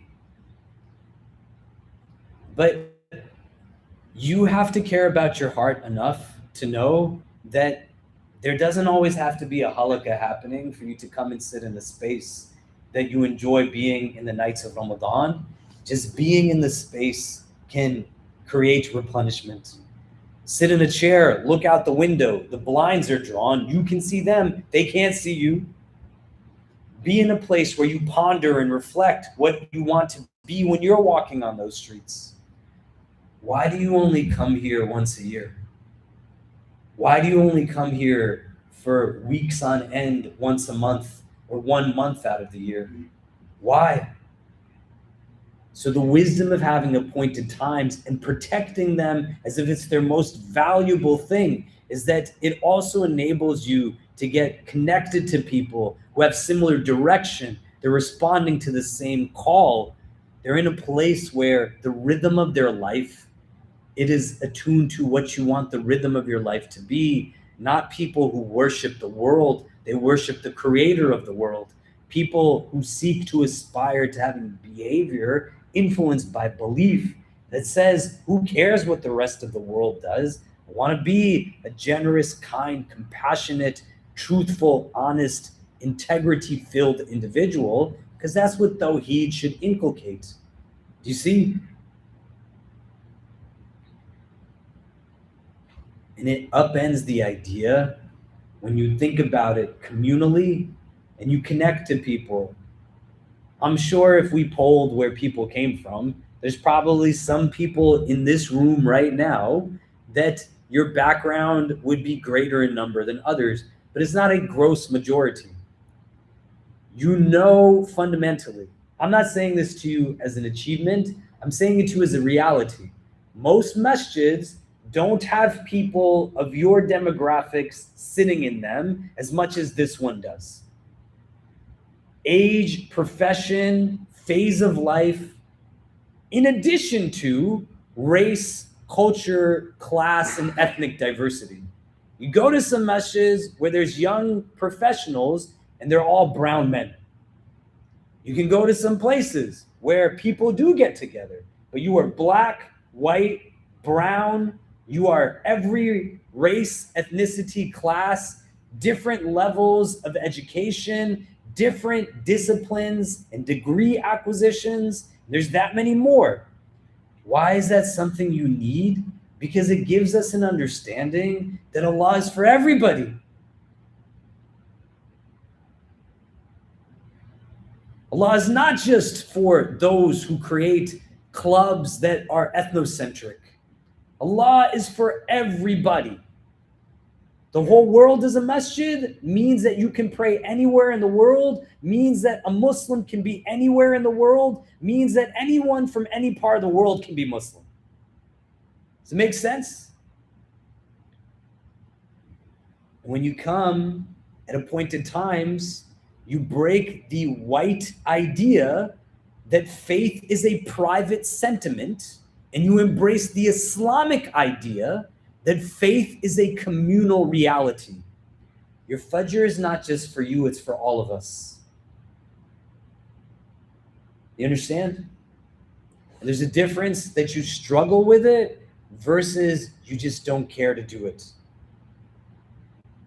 When I sit with people and I realize and I hear their perspectives, why do I ask you to share your thoughts and your ideas? Why do we have panels of people in Ramadan who can't fast? Why do we have a domestic violence shelter? Why do we talk about abuse? Why do we have people come and share their realities as refugees and food insecurity so that empathy builds and you can understand that when you're a jerk to somebody, there's a human on the other end of it.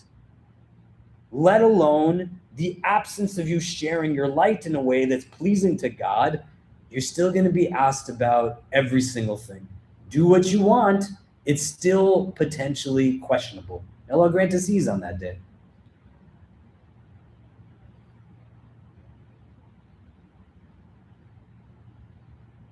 Then another thing that I would say is that the appointed times, they're attached deeply to how we relate to just overall well-being. You and me and all of us are built as creatures of habits. If I don't get my phone usage in check, from 5 hours and 45 minutes a week, it's going to turn into 5 hours and 45 minutes a day. Some of you know it because you're there already. Some of you are in a place, mashallah, where you don't have Instagram on your phone and you don't have other things on your phone. You might have it on a laptop, you might have it on an iPad, but not something that's with you every day because you know you don't want to have that leash shackling you all the time. And you're steps ahead of where I am at this moment.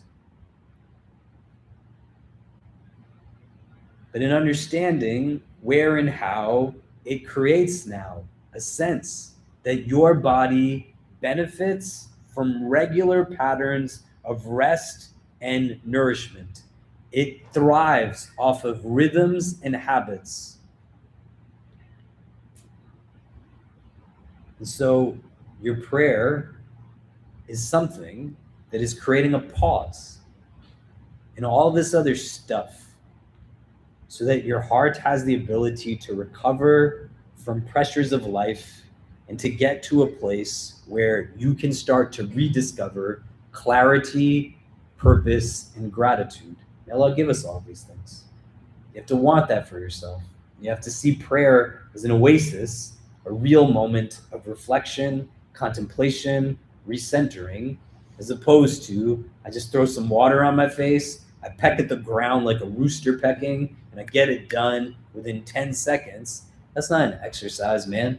That's like me going to the gym, putting on all my clothes. I got on a headband, and I got on elbow pads, and I got on everything, and I go and I stand on top of the treadmill, and I touch the handlebars of the bike or whatever, and then I just leave.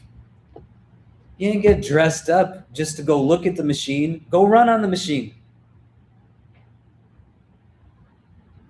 And then afterwards, if you're like, Khalid, how are you? And I'm like, man, I don't know. I started going to the gym, but I'm fatter than before I went. Yeah, I went to the gym. I didn't do a thing when I got there. You showed up. Why did you show up? So that you could peck at the ground like a chicken? The hadith says don't pray like a rooster. Why are you praying like a rooster when it says don't pray like a rooster, right? Just take a breath and calm down. You can give yourself 5 minutes of rest and permission to breathe where you don't have to worry about everything else. And this is where we started. If you don't design your life, someone else will design it for you.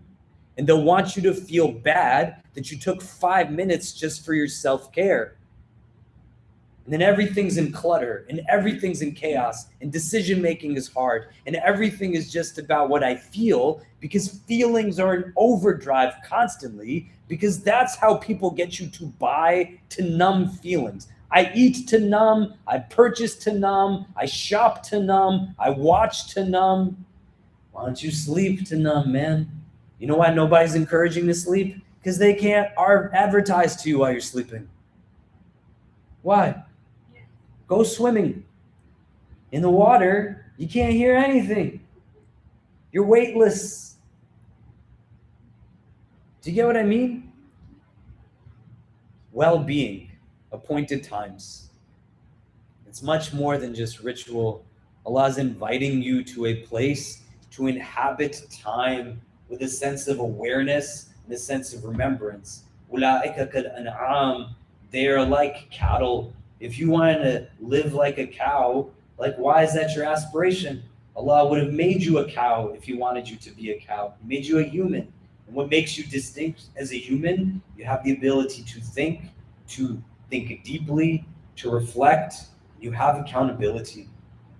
Stop living by a design of somebody who they are showing you what they believe, and they don't believe that you are worth being cared for. Do you believe that you are worth being cared for? So take care of your heart. It's your most precious part of you. Let's do this, and then we'll go through the last 2 verses really quickly, and we'll make dua. What are you taking away from this conversation? The wisdom of having appointed times. What is it bringing up for you? What is it making you think about? Let's discuss for a bit with the people sitting next to us, and then we'll go through the last 2 verses really quickly. We'll make dua and make some announcements.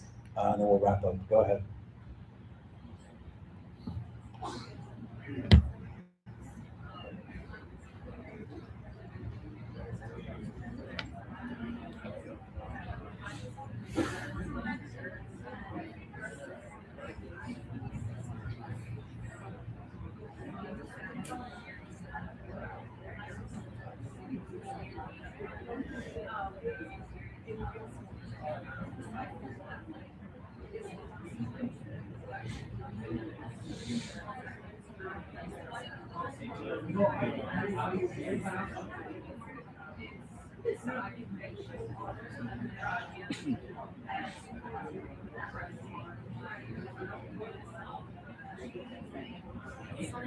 Assalamualaikum. Just to let you know, there's a live stream on. Okay. So they can hear whatever we're saying. Perfect. Yeah? I just want to thank you for last week's conversation. I didn't get the chance to. I went to Jordan since then. I was wondering if there's anywhere I can leave feedback for the experience, whether it's for HCI or the IC. Yeah, I can send you a form that we shared with people. Or you can also just email me stuff if you'd like. Yeah. Sure. Yeah. Which one would you like to do? If there's already a form, that's fine. I'll send you the form. Just remind me so I don't forget. Okay, sure. If you shoot me an email, I'll email it to you. It might be a little different from your trip because the form was for people who went on our trips particularly, but the gist of it will be the same. Yeah? Thank you. Are you doing okay? How was it? Still processing. Yeah? Yeah. If you want to talk about any of it, let me know. Thank you. Yeah? Okay. Sounds good. You guys didn't release the one for Pakistan and No, I'm going to talk about that a little bit today. it's only for No problem.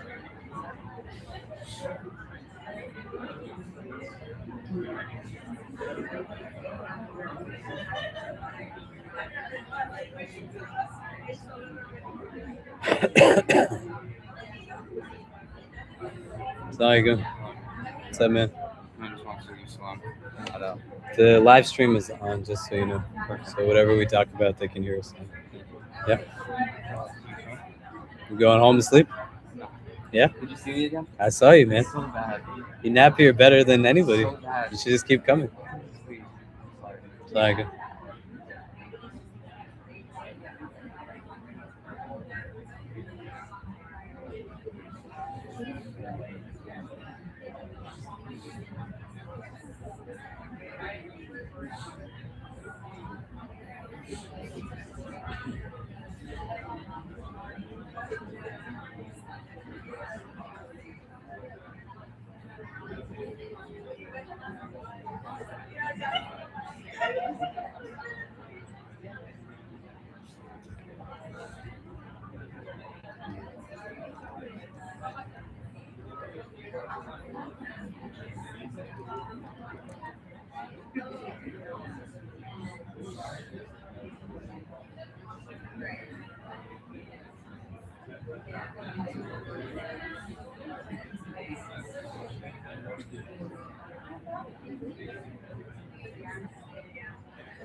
How's it going?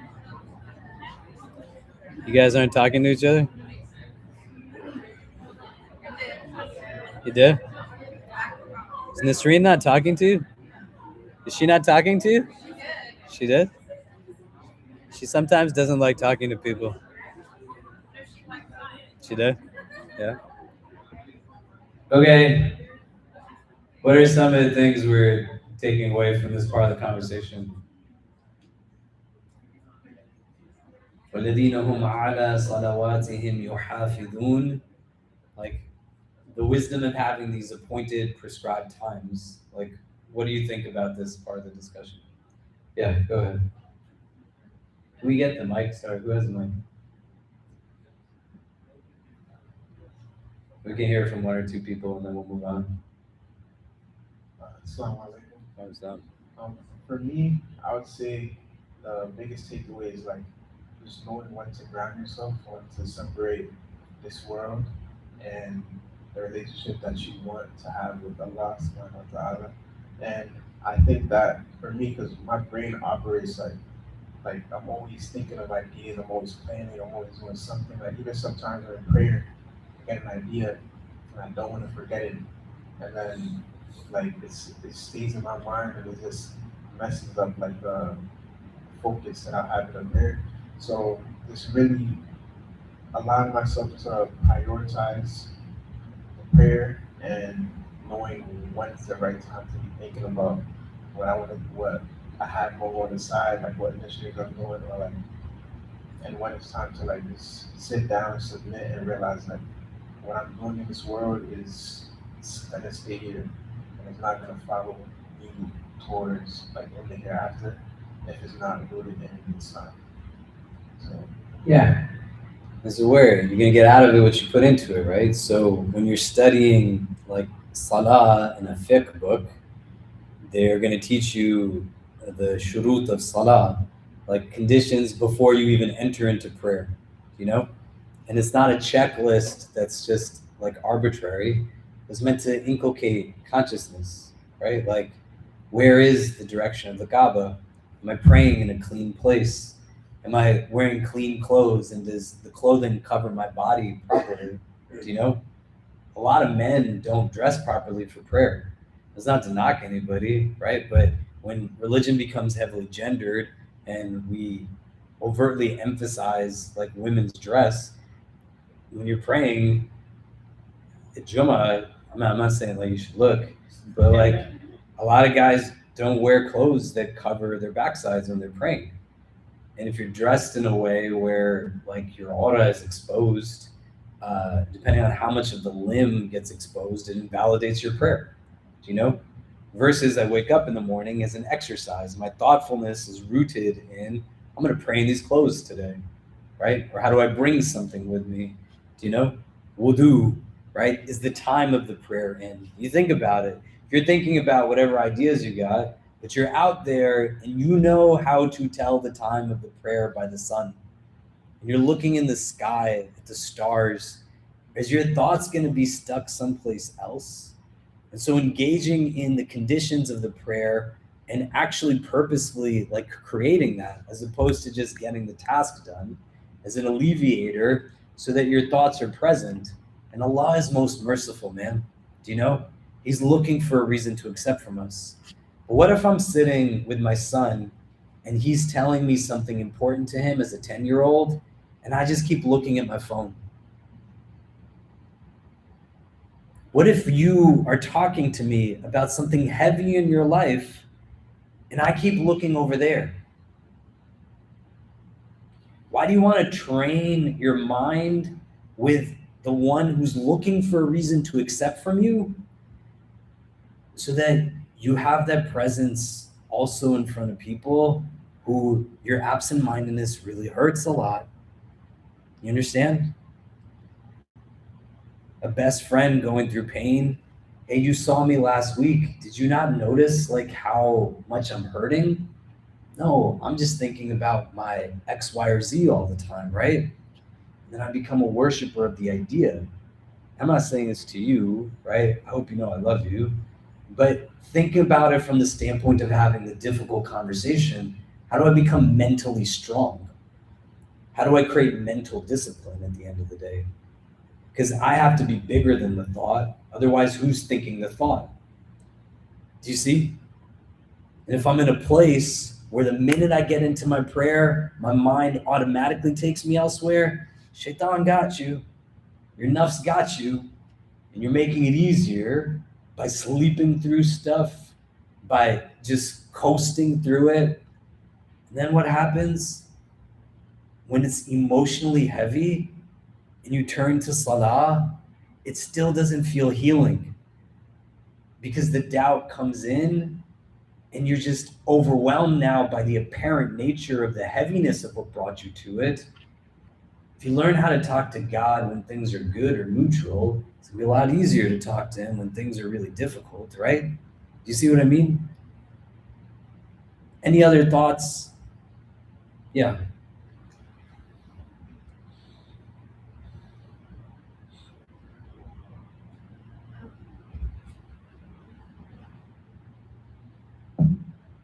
On the flip side, I was thinking, and this is more a reminder for myself, that if hypothetically we had a meeting with, the CEO of where we work or the most important person of where we work, we would be super presentable, we would be on time, we would make sure we have our act together, and our prayers are our meeting with the King of Kings, who controls everything. So I think that mindset sometimes is helpful for me personally to think about how sacred this act is and to understand how important it is that interaction is with full focus. I mean, of course, like, may Allah forgive us all, like, we're not always able to do it, but I think that mindset helps. Yeah, and not even like your CEO. What if somebody you don't even like, but they reached out to you? You know it would catch your attention, right? If you got a letter in the mail from Donald Trump today, a personal letter, and you're like, I don't like, but Donald Trump wrote me a letter. Well, some of you might not. Some of you would be like, oh, that's really interesting. We were doing a photo shoot with Maya, who comes here. She's doing a photo exhibit. You should all go see it when it opens. She's calling it One Ummah, One Barrio. And she got a lot of people from diverse backgrounds together, and we were taking a photo. It was to replicate a cover that was in 2007. I was on the cover of Newsweek magazine, and they had other Muslims that were in this magazine cover, and she wanted to like replicate this and get diverse peoples together. And while we were taking this photo in Duke Ellington Circle, uptown, suddenly out of nowhere, Curtis Lewa walks in. And not even joking. Suddenly he's just standing there. And like, is that Curtis Lewa? Right? And it was Curtis Lewa. He was wearing a shirt that said, running for NYC mayor. And I told my daughter, and she was like, Baba, doesn't he know that he already lost the race? Right? Everybody saw Curtis Lewa. I know for a fact nobody of them voted for him, but they were all in a place where they were like, that's so random. And then they just started talking to Curtis Lewa. Because when does that happen on a regular basis? Do you know what I mean? Right? And then you think, Allah, who is the creator of everything, is saying, just come and talk to me. Who is the God you believe in? Why do you worship things that don't make sense?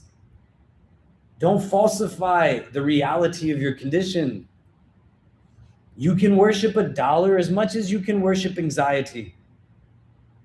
You might not want to admit it, but both are things that can be worshipped. You can worship desire as much as you can worship your trauma.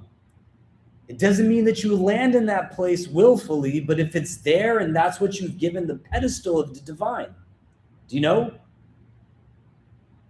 The benefit of having thoughts that populate your head as soon as it hits a prayer is that you at least know the things that are preoccupying your mind, that they're important. And for a lot of people, it's really remarkable when you prostrate, and Dr. Marwa says this a lot, if you've ever been to Dr. Marwa Asar's halakas, that most people, the thoughts stop when they're in sajda. And it's one of the few positions where the heart is actually elevated physically above the brain. The mind is now lower and the heart is above in a physical sense in your posture. Does that make sense? So just start nourishing your heart a little bit more. Okay, let's go through these last two verses really quickly. Allah goes through these characteristics that we've spent the last however many months discussing. And then he talks in these last two verses of Surah Al-Mu'minoon now about what is the outcome for these people who have these characteristics, right? وَالَّذِينَ هُمْ عَلَى صَلَوَاتِهِمْ يُحَافِظُونَ. The last characteristic, those who are guarding their prayers. أُولَٰئِكَ هُمُ الْوَارِثُونَ.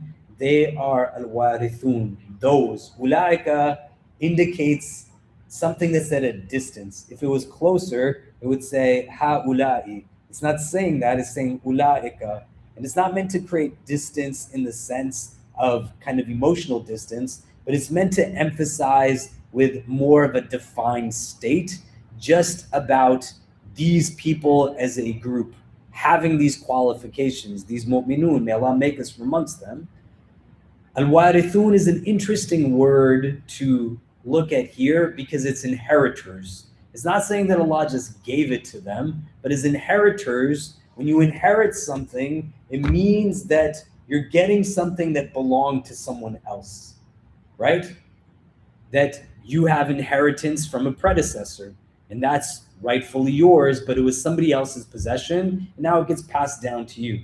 We're not going to go into it in too much detail in the interest of time, but in the hadith, the Prophet ﷺ describes that every single person created has allocated to them a place in Jannah and a place in Jahannam. There's a hadith that I'll put into the WhatsApp group that illustrates the idea so that you can kind of understand it a bit. Where is the WhatsApp group?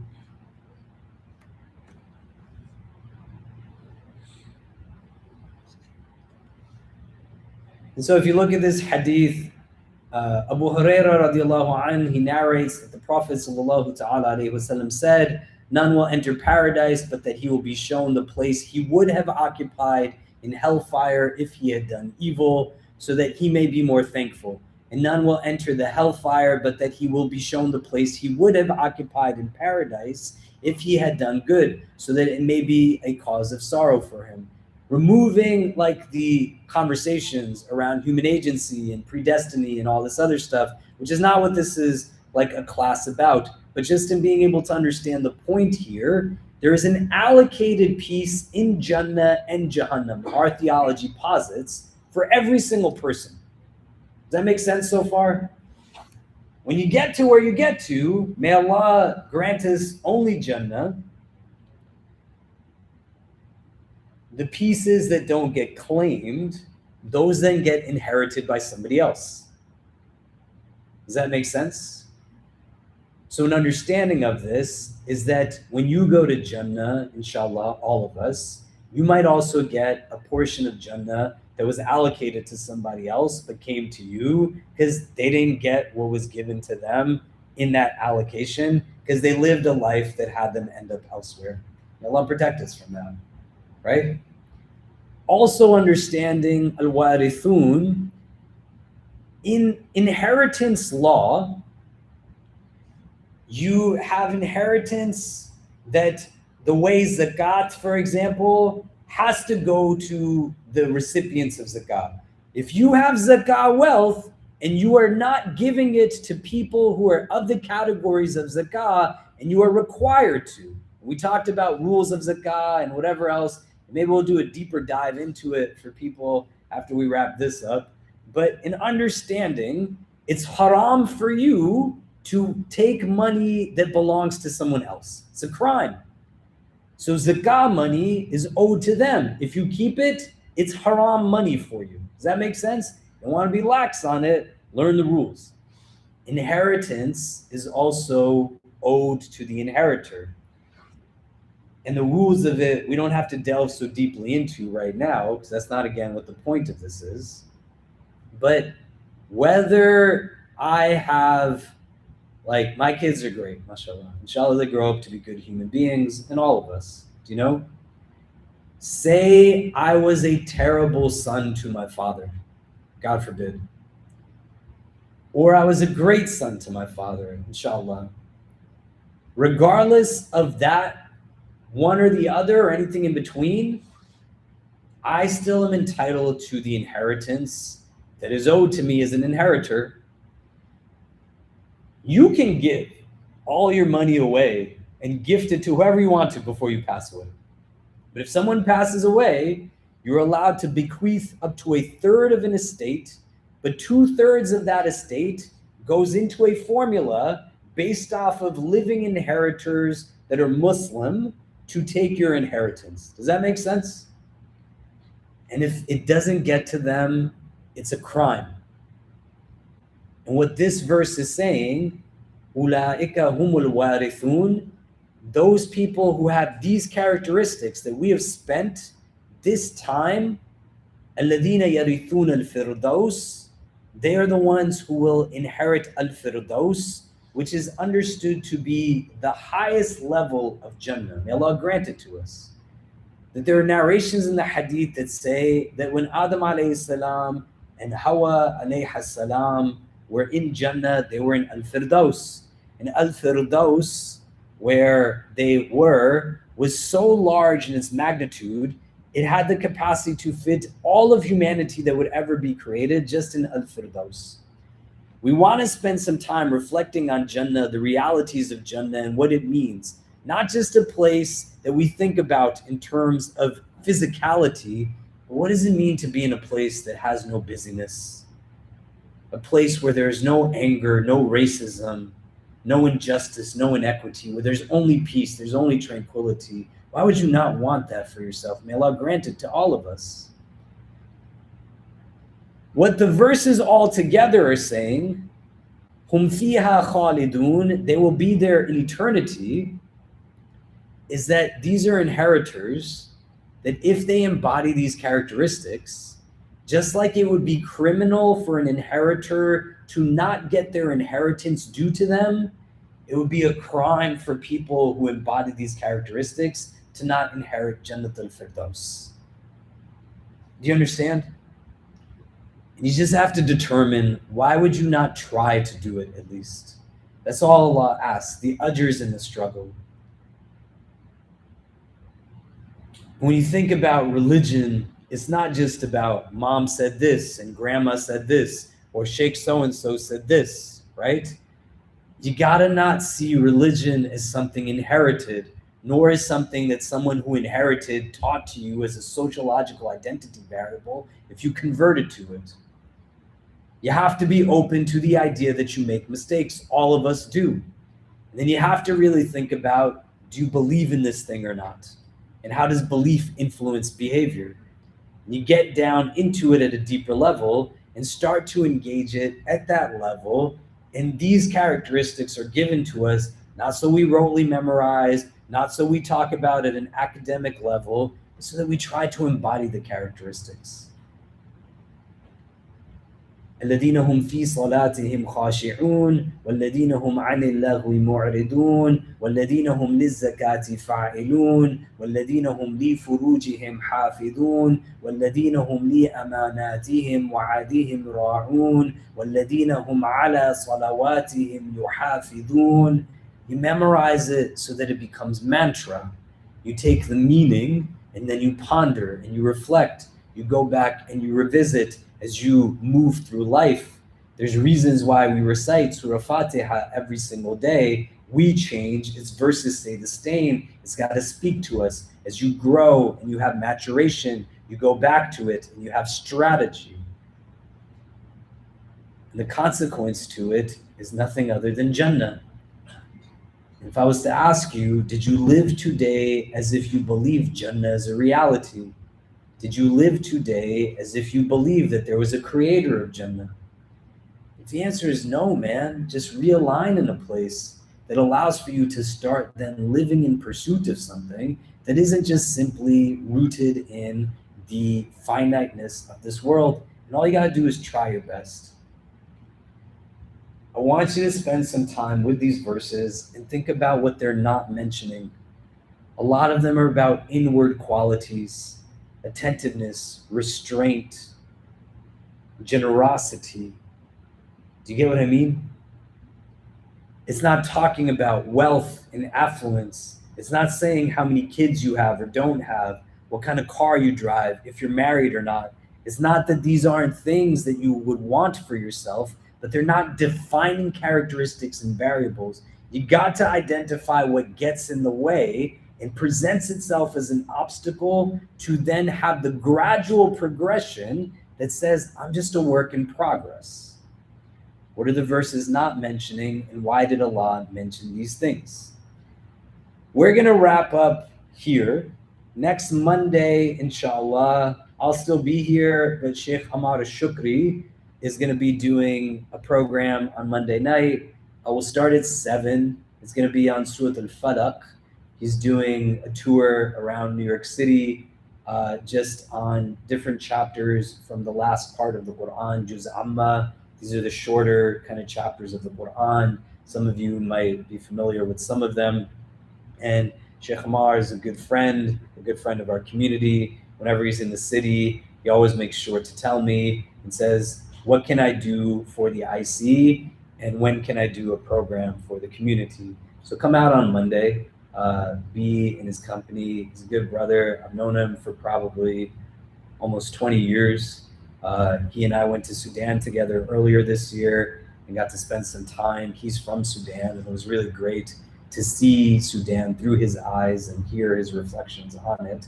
May Allah end the violence and conflict that's there, and always make us from amongst those who remember our sisters and brothers in Sudan. I'm going to be gone from next Thursday night till August 10th. So there'll be some other programs we have lined up for Monday nights. I'd love to hear from you all. Like, what are things that you'd like for us to continue? We were doing the 40 hadith of Imam Nawawi, and we got through half of it. We were doing the Sirah of the Prophet, his life, and we got through the Meccan period. And it just started the Medanese and got to the second year in Medina at the night before Badr started is where we stopped. We can pick up from there. I'm going to send out a feedback form to all of you who registered for this class, including those who are online, those who are in person. Overall, our WhatsApp group has about 600 people in it. We don't have to keep it, but if people want to just have continuity, I'm going to ask you for different ways we can enhance the virtual communication, the in-person experience, what kind of topics, but I'd also love for you to give me some feedback, right? I mentioned this in some passing WhatsApp group today with our volunteers, I think, or to this group chat, maybe. No, it's to this group chat. But we want to get to a point where we don't shy away from judgment, do you know? And for me at this juncture, I don't have a lot of people who judge me in a way. I have a lot of people who judge me, but I don't have a lot of people who judge me in a way that, I would welcome it. So I would love for you to tell me like things that you feel like would enhance my role in the community, how I can make this a better experience, preparation-wise, materials, were these workbooks helpful or not? Did any of you actually use them or not? The content, the delivery, discussions, all kinds of things. Whatever it is that you can offer me insight on, that would be really great. And within that, we'll include some of this other stuff too. One of the things that we're going to announce outside of like halakas that we'll kind of do for the summer, and then in the fall we'll shift a bit. On Friday night this week, we're going to do a community dinner and dua, and I'll give some updates. But construction is starting, alhamdulillah, major construction in our space on the second floor, and then the back area behind that wall on the first floor. And that'll, inshallah, take the next 7 to 9 months to complete. We want to come together as a community just to make dua, thanking Allah for bringing us to this point. Because I don't know how many of you remember when this thing had nothing in it. And not this Ramadan where we had thousands of people come through, the last Ramadan where we did iftars in the last 10 nights of Ramadan. We're on the concrete, we were putting tape down, where it was just one big room with no air conditioning whatsoever. Some of you all remember that, because there's some people who never saw that, do you know? And look at where Allah has brought us to now. We haven't failed. Money is coming, people are stepping up, our volunteers are doing what they do, mashallah. And we want to have continuity, and at every juncture understand dua is of two parts, like being thankful as well as asking, do you know? And the thankfulness informs the asking, because we're asking for more so we can continue to thank him for what he gives to us. That's the motivation. So Friday, we want to come, we want to celebrate with food, celebrate what we're building. We want to make dua together. You all are good people. And the more people we get in the room praying, I don't know whose heart is most connected to the divine, but that one person being in the space can enable the dua's elevation and acceptance and inject the barakah we need to ensure that this thing stays on track and stays on time. And imagine 2 years from now when it's in a finished state, what that's going to look like, inshallah, right?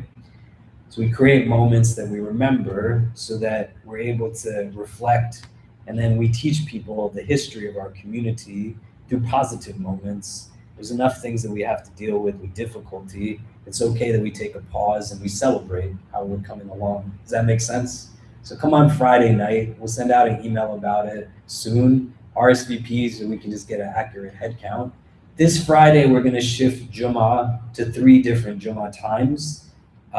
Because we're losing the back space, which is about 2,000 square feet, which is not any of what's carpeted, but it's behind that wall that we built purposefully, because behind that wall is going to be part of the second floor construction. We're building a staircase that'll connect both floors and moving an elevator to also accommodate with ADA accessibility a little bit easier, movement between both floors. But everything that was back there has either been donated, like supplies, or moving it to the front here. And the last few Fridays have also been pretty hot because of the sheer number of people. So we sent out an email today that's both Jummah attendance and feedback. But just so you're aware, the first Jummah is going to be really short. We're going to do a talk before Dhuhr comes in from 12:30 to 1. Then we'll have the adhan as soon as it comes in, have a khutbah and prayer that will end by 1:15. Does that make sense? Then number 2 will be from 1:30 till 2 o'clock. And then the third Jummah will be from 2:15 to 2:45. Yeah, so just keep that in mind. We want to try to stagger, have enough space and comfortability for everybody. But where you can help with that would be great. And just keep the vibe positive, right? I'm not saying that you shouldn't give feedback, but how we keep moving forward is a lot of people here just trying their best, you know? And the inconveniences right now is because we're working towards a much bigger effort. Inshallah, Allah gives us tawfiq and enables us to reach it with ease. Do you know what I mean? So if you have something that you want to say, come and tell me, but you don't have to add to the difficulty by creating metaphysical imbalance, by just interjecting negativity and unwarranted complaints that are just going, again, in a frame of talking. That's just what laghu is at the end of the day, you know? And I'd love to hear people's thoughts, so feel free to share it as best as you can. And then lastly, probably in the next week or so, we're going to announce our next service project, which is going to be to Pakistan to do work with orphans there, water care project, food aid. By that time in the year, unfortunately, the regularity of flooding in Pakistan, you know, if those of you are familiar with that, happens a lot. We're planning for next year some trips to Beirut, maybe back to Jordan, to go to different parts of the world, but also regular places so we can start to build sustainable solutions. So in September, taking groups to Egypt to do work with orphans from Gaza who are in Egypt and provide aid into Gaza, as well as orphans in Gaza and orphans displaced in Egypt from Gaza. But in November, we're going to take people to Pakistan to do that kind of work. The whole idea is to really institutionalize khidmah as a foundational ethos and take you all to places so that you learn that it doesn't take a lot to be with people in their struggle, you know, and how we can potentially build to help. This is why we took people to Uganda to work with Sudanese refugees, make dua. I'm being told that we can take people potentially into Sudan soon. And I know that that would be very important for a lot of people in our community, especially those of you who are from Sudan who haven't been able to go. But yeah, okay, let's close with dua and then we'll call the adhan. If anybody's fasting, there's dates up here as well. You can break your fast on. Allahumma ameen. Allahumma laka alhamdu kama yanbaghi liwajhika wa azim sultanik. لك الحمد حمدا طاهرا طيبا مباركا فيه إلى يوم الدين اللهم صل على سيدنا محمد في الأولين وفي الآخرين. اللهم اجعلنا من المخلصين. اللهم اجعلنا من المخلصين. اللهم اجعلنا من المخلصين. We begin this supplication in your name, Ya Allah, and beseech you to send your choicest salutations upon your most beloved, sallallahu ta'ala alayhi wasallam. We begin with the affirmation that all praise belongs to you, Ya Rabbi, the one who created us when we were nothing, the one who gave us hearts that can recognize him, the one who placed within us a longing for guidance, for meaning, and for a return to you. Ya Allah, we stand before you with hearts full of gratitude. We thank you for bringing us to this moment. We thank you for allowing us to sit with your words. We thank you for each and every of these 17 gatherings in which you opened for us the beginning of Surah Al-Mu'minoon. We ask you to accept every minute we spent seeking understanding, every page we turned, every question we asked, every reflection we carried, in every moment where a verse of your Quran touched our hearts. Ya Rab, we know that gatherings like this are not guaranteed. There are people who long to sit with your book but never find the opportunity. There are hearts that seek guidance but are surrounded by distractions. You chose us, Ya Rahman. You invited us. You allowed us to be amongst those who listen to your words. So, Ya Allah, do not let us leave the same way that we came. Do not let these verses simply become something we study. Do not let them become information we collected. Do not let us become people who can speak about the qualities of the Mu'minoon but fail to become believers of that quality. Instead, allow the Quran to move from our tongues into our hearts and from our hearts into our lives and actions. Ya Allah, you began Surah Al-Mu'minoon with a statement that shakes the soul. Successful indeed are the believers. Every one of us is searching for success, Ya Rabbi. We spend our lives chasing it. We measure it through accomplishments, recognition, wealth, and the opinions of people. But you taught us that the greatest success is not what we achieve in this world, it is who we become before we return to you. Ya Allah, make us successful by your definition. Make us amongst the believers that you describe. You tell us that the believers are those who are humble and deeply present in their prayers. Ya Rab, teach us to pray before we are forced to pray. Teach us to turn to you before hardship turns us towards you. Give us hearts that find comfort in standing before you. We confess that our bodies often stand in prayer while our hearts wander. We confess that our tongues recite while our minds are occupied. We confess that we have rushed through moments that were meant to be the most beautiful moments of our day. Forgive us, Ya Allah. Give us the prayer of the believer, the prayer that changes us, the prayer that softens our hearts, the prayer that removes arrogance from our souls, the prayer that makes us better parents, better children, better spouses, better friends, and better servants of yours. Make our sujood the place where our burdens are lifted. Make our sujood the place where our sins are forgiven. Make our sujood the place where we feel closest to you. Ya Allah, you tell us that the believers are those who turn away from what is meaningless. We ask you to wake us up from the things that consume our lives but do not benefit our spirits or our hearts. How many hours have we lost? How many moments have we wasted? How many conversations have distracted us from remembering you? Protect us from living lives full of activity but empty of purpose.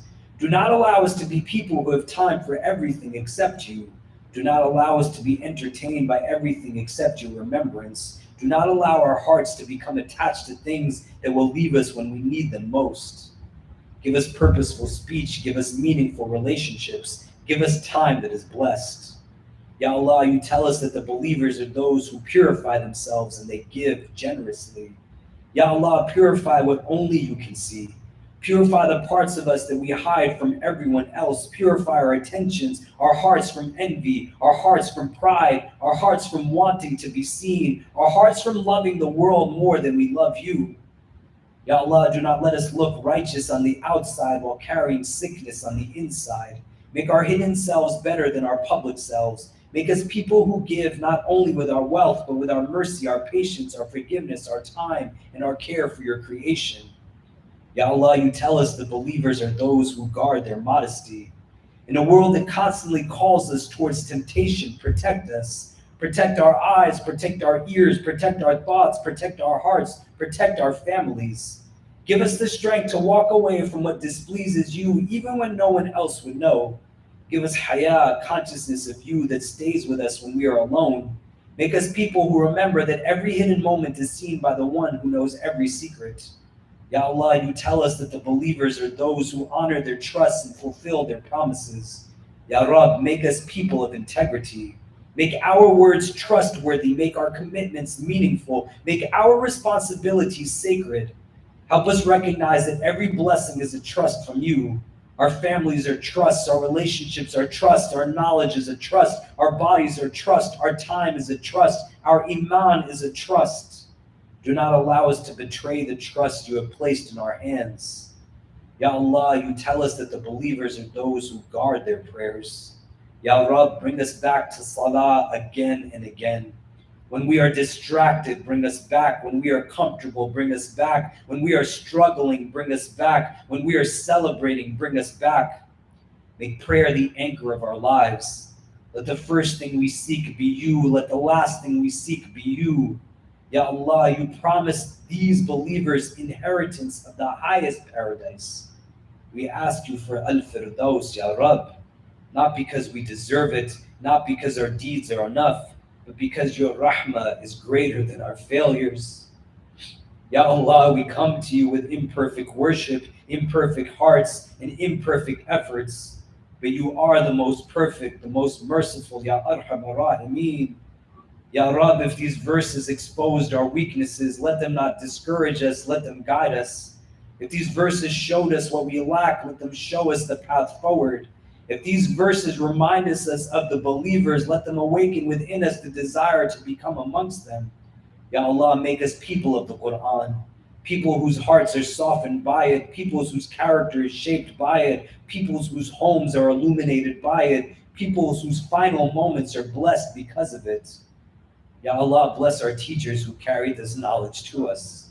Reward them for every preparation, every explanation, every effort, and every sacrifice. Increase them in sincerity and closeness to you. Ya Allah, bless every person who attended these sessions. Bless those who came consistently. Bless those who struggled to make time. Bless those who listened quietly. Bless those whose hearts were moved.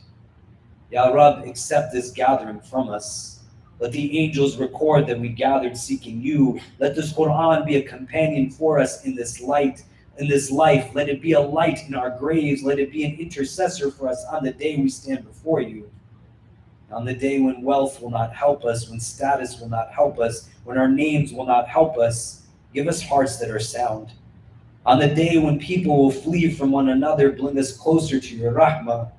On the day when we need a deed accepted, accept from us. On the day when we need forgiveness, forgive us. On the day when we need paradise, grant us paradise.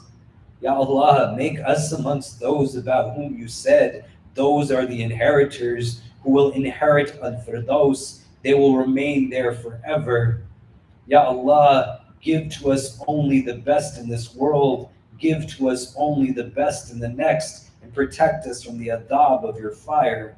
We ask, Ya Allah, that you accept from us. Make us believers in reality, not only in words. Make us amongst those who live by your book, die upon your guidance, and meet you while you are pleased with us. Protect us always from hearts that are not humble, tongues that are not wise, and eyes that have forgotten how to cry. Forgive us for our shortcomings and guide and bless us all. ربنا تقبل منا إنك أنت السميع العليم وتب علينا يا مولانا إنك أنت التواب الرحيم وصلى الله تعالى على خير خلقه محمد وآله وصحبه أجمعين برحمتك يا أرحم الراحمين. Barakallahu feekum. May Allah bless you all always. People want to just move chairs against the wall. We'll call the adhan for Maghrib. If you're fasting, please do grab a date. Inshallah, we'll see everybody next Monday, and then the Mondays after that. Assalamu alaikum wa rahmatullah. When do you guys want to call the adhan?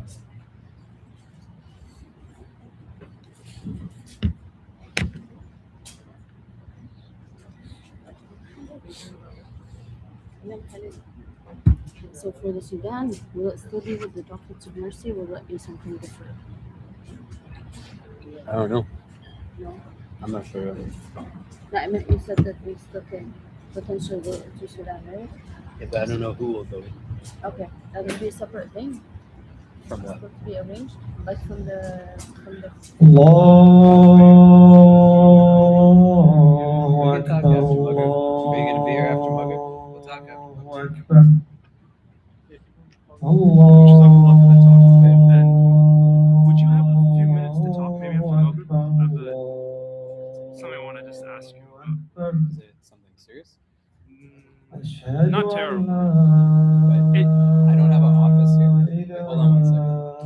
Let me just turn this up. أشهد أن لا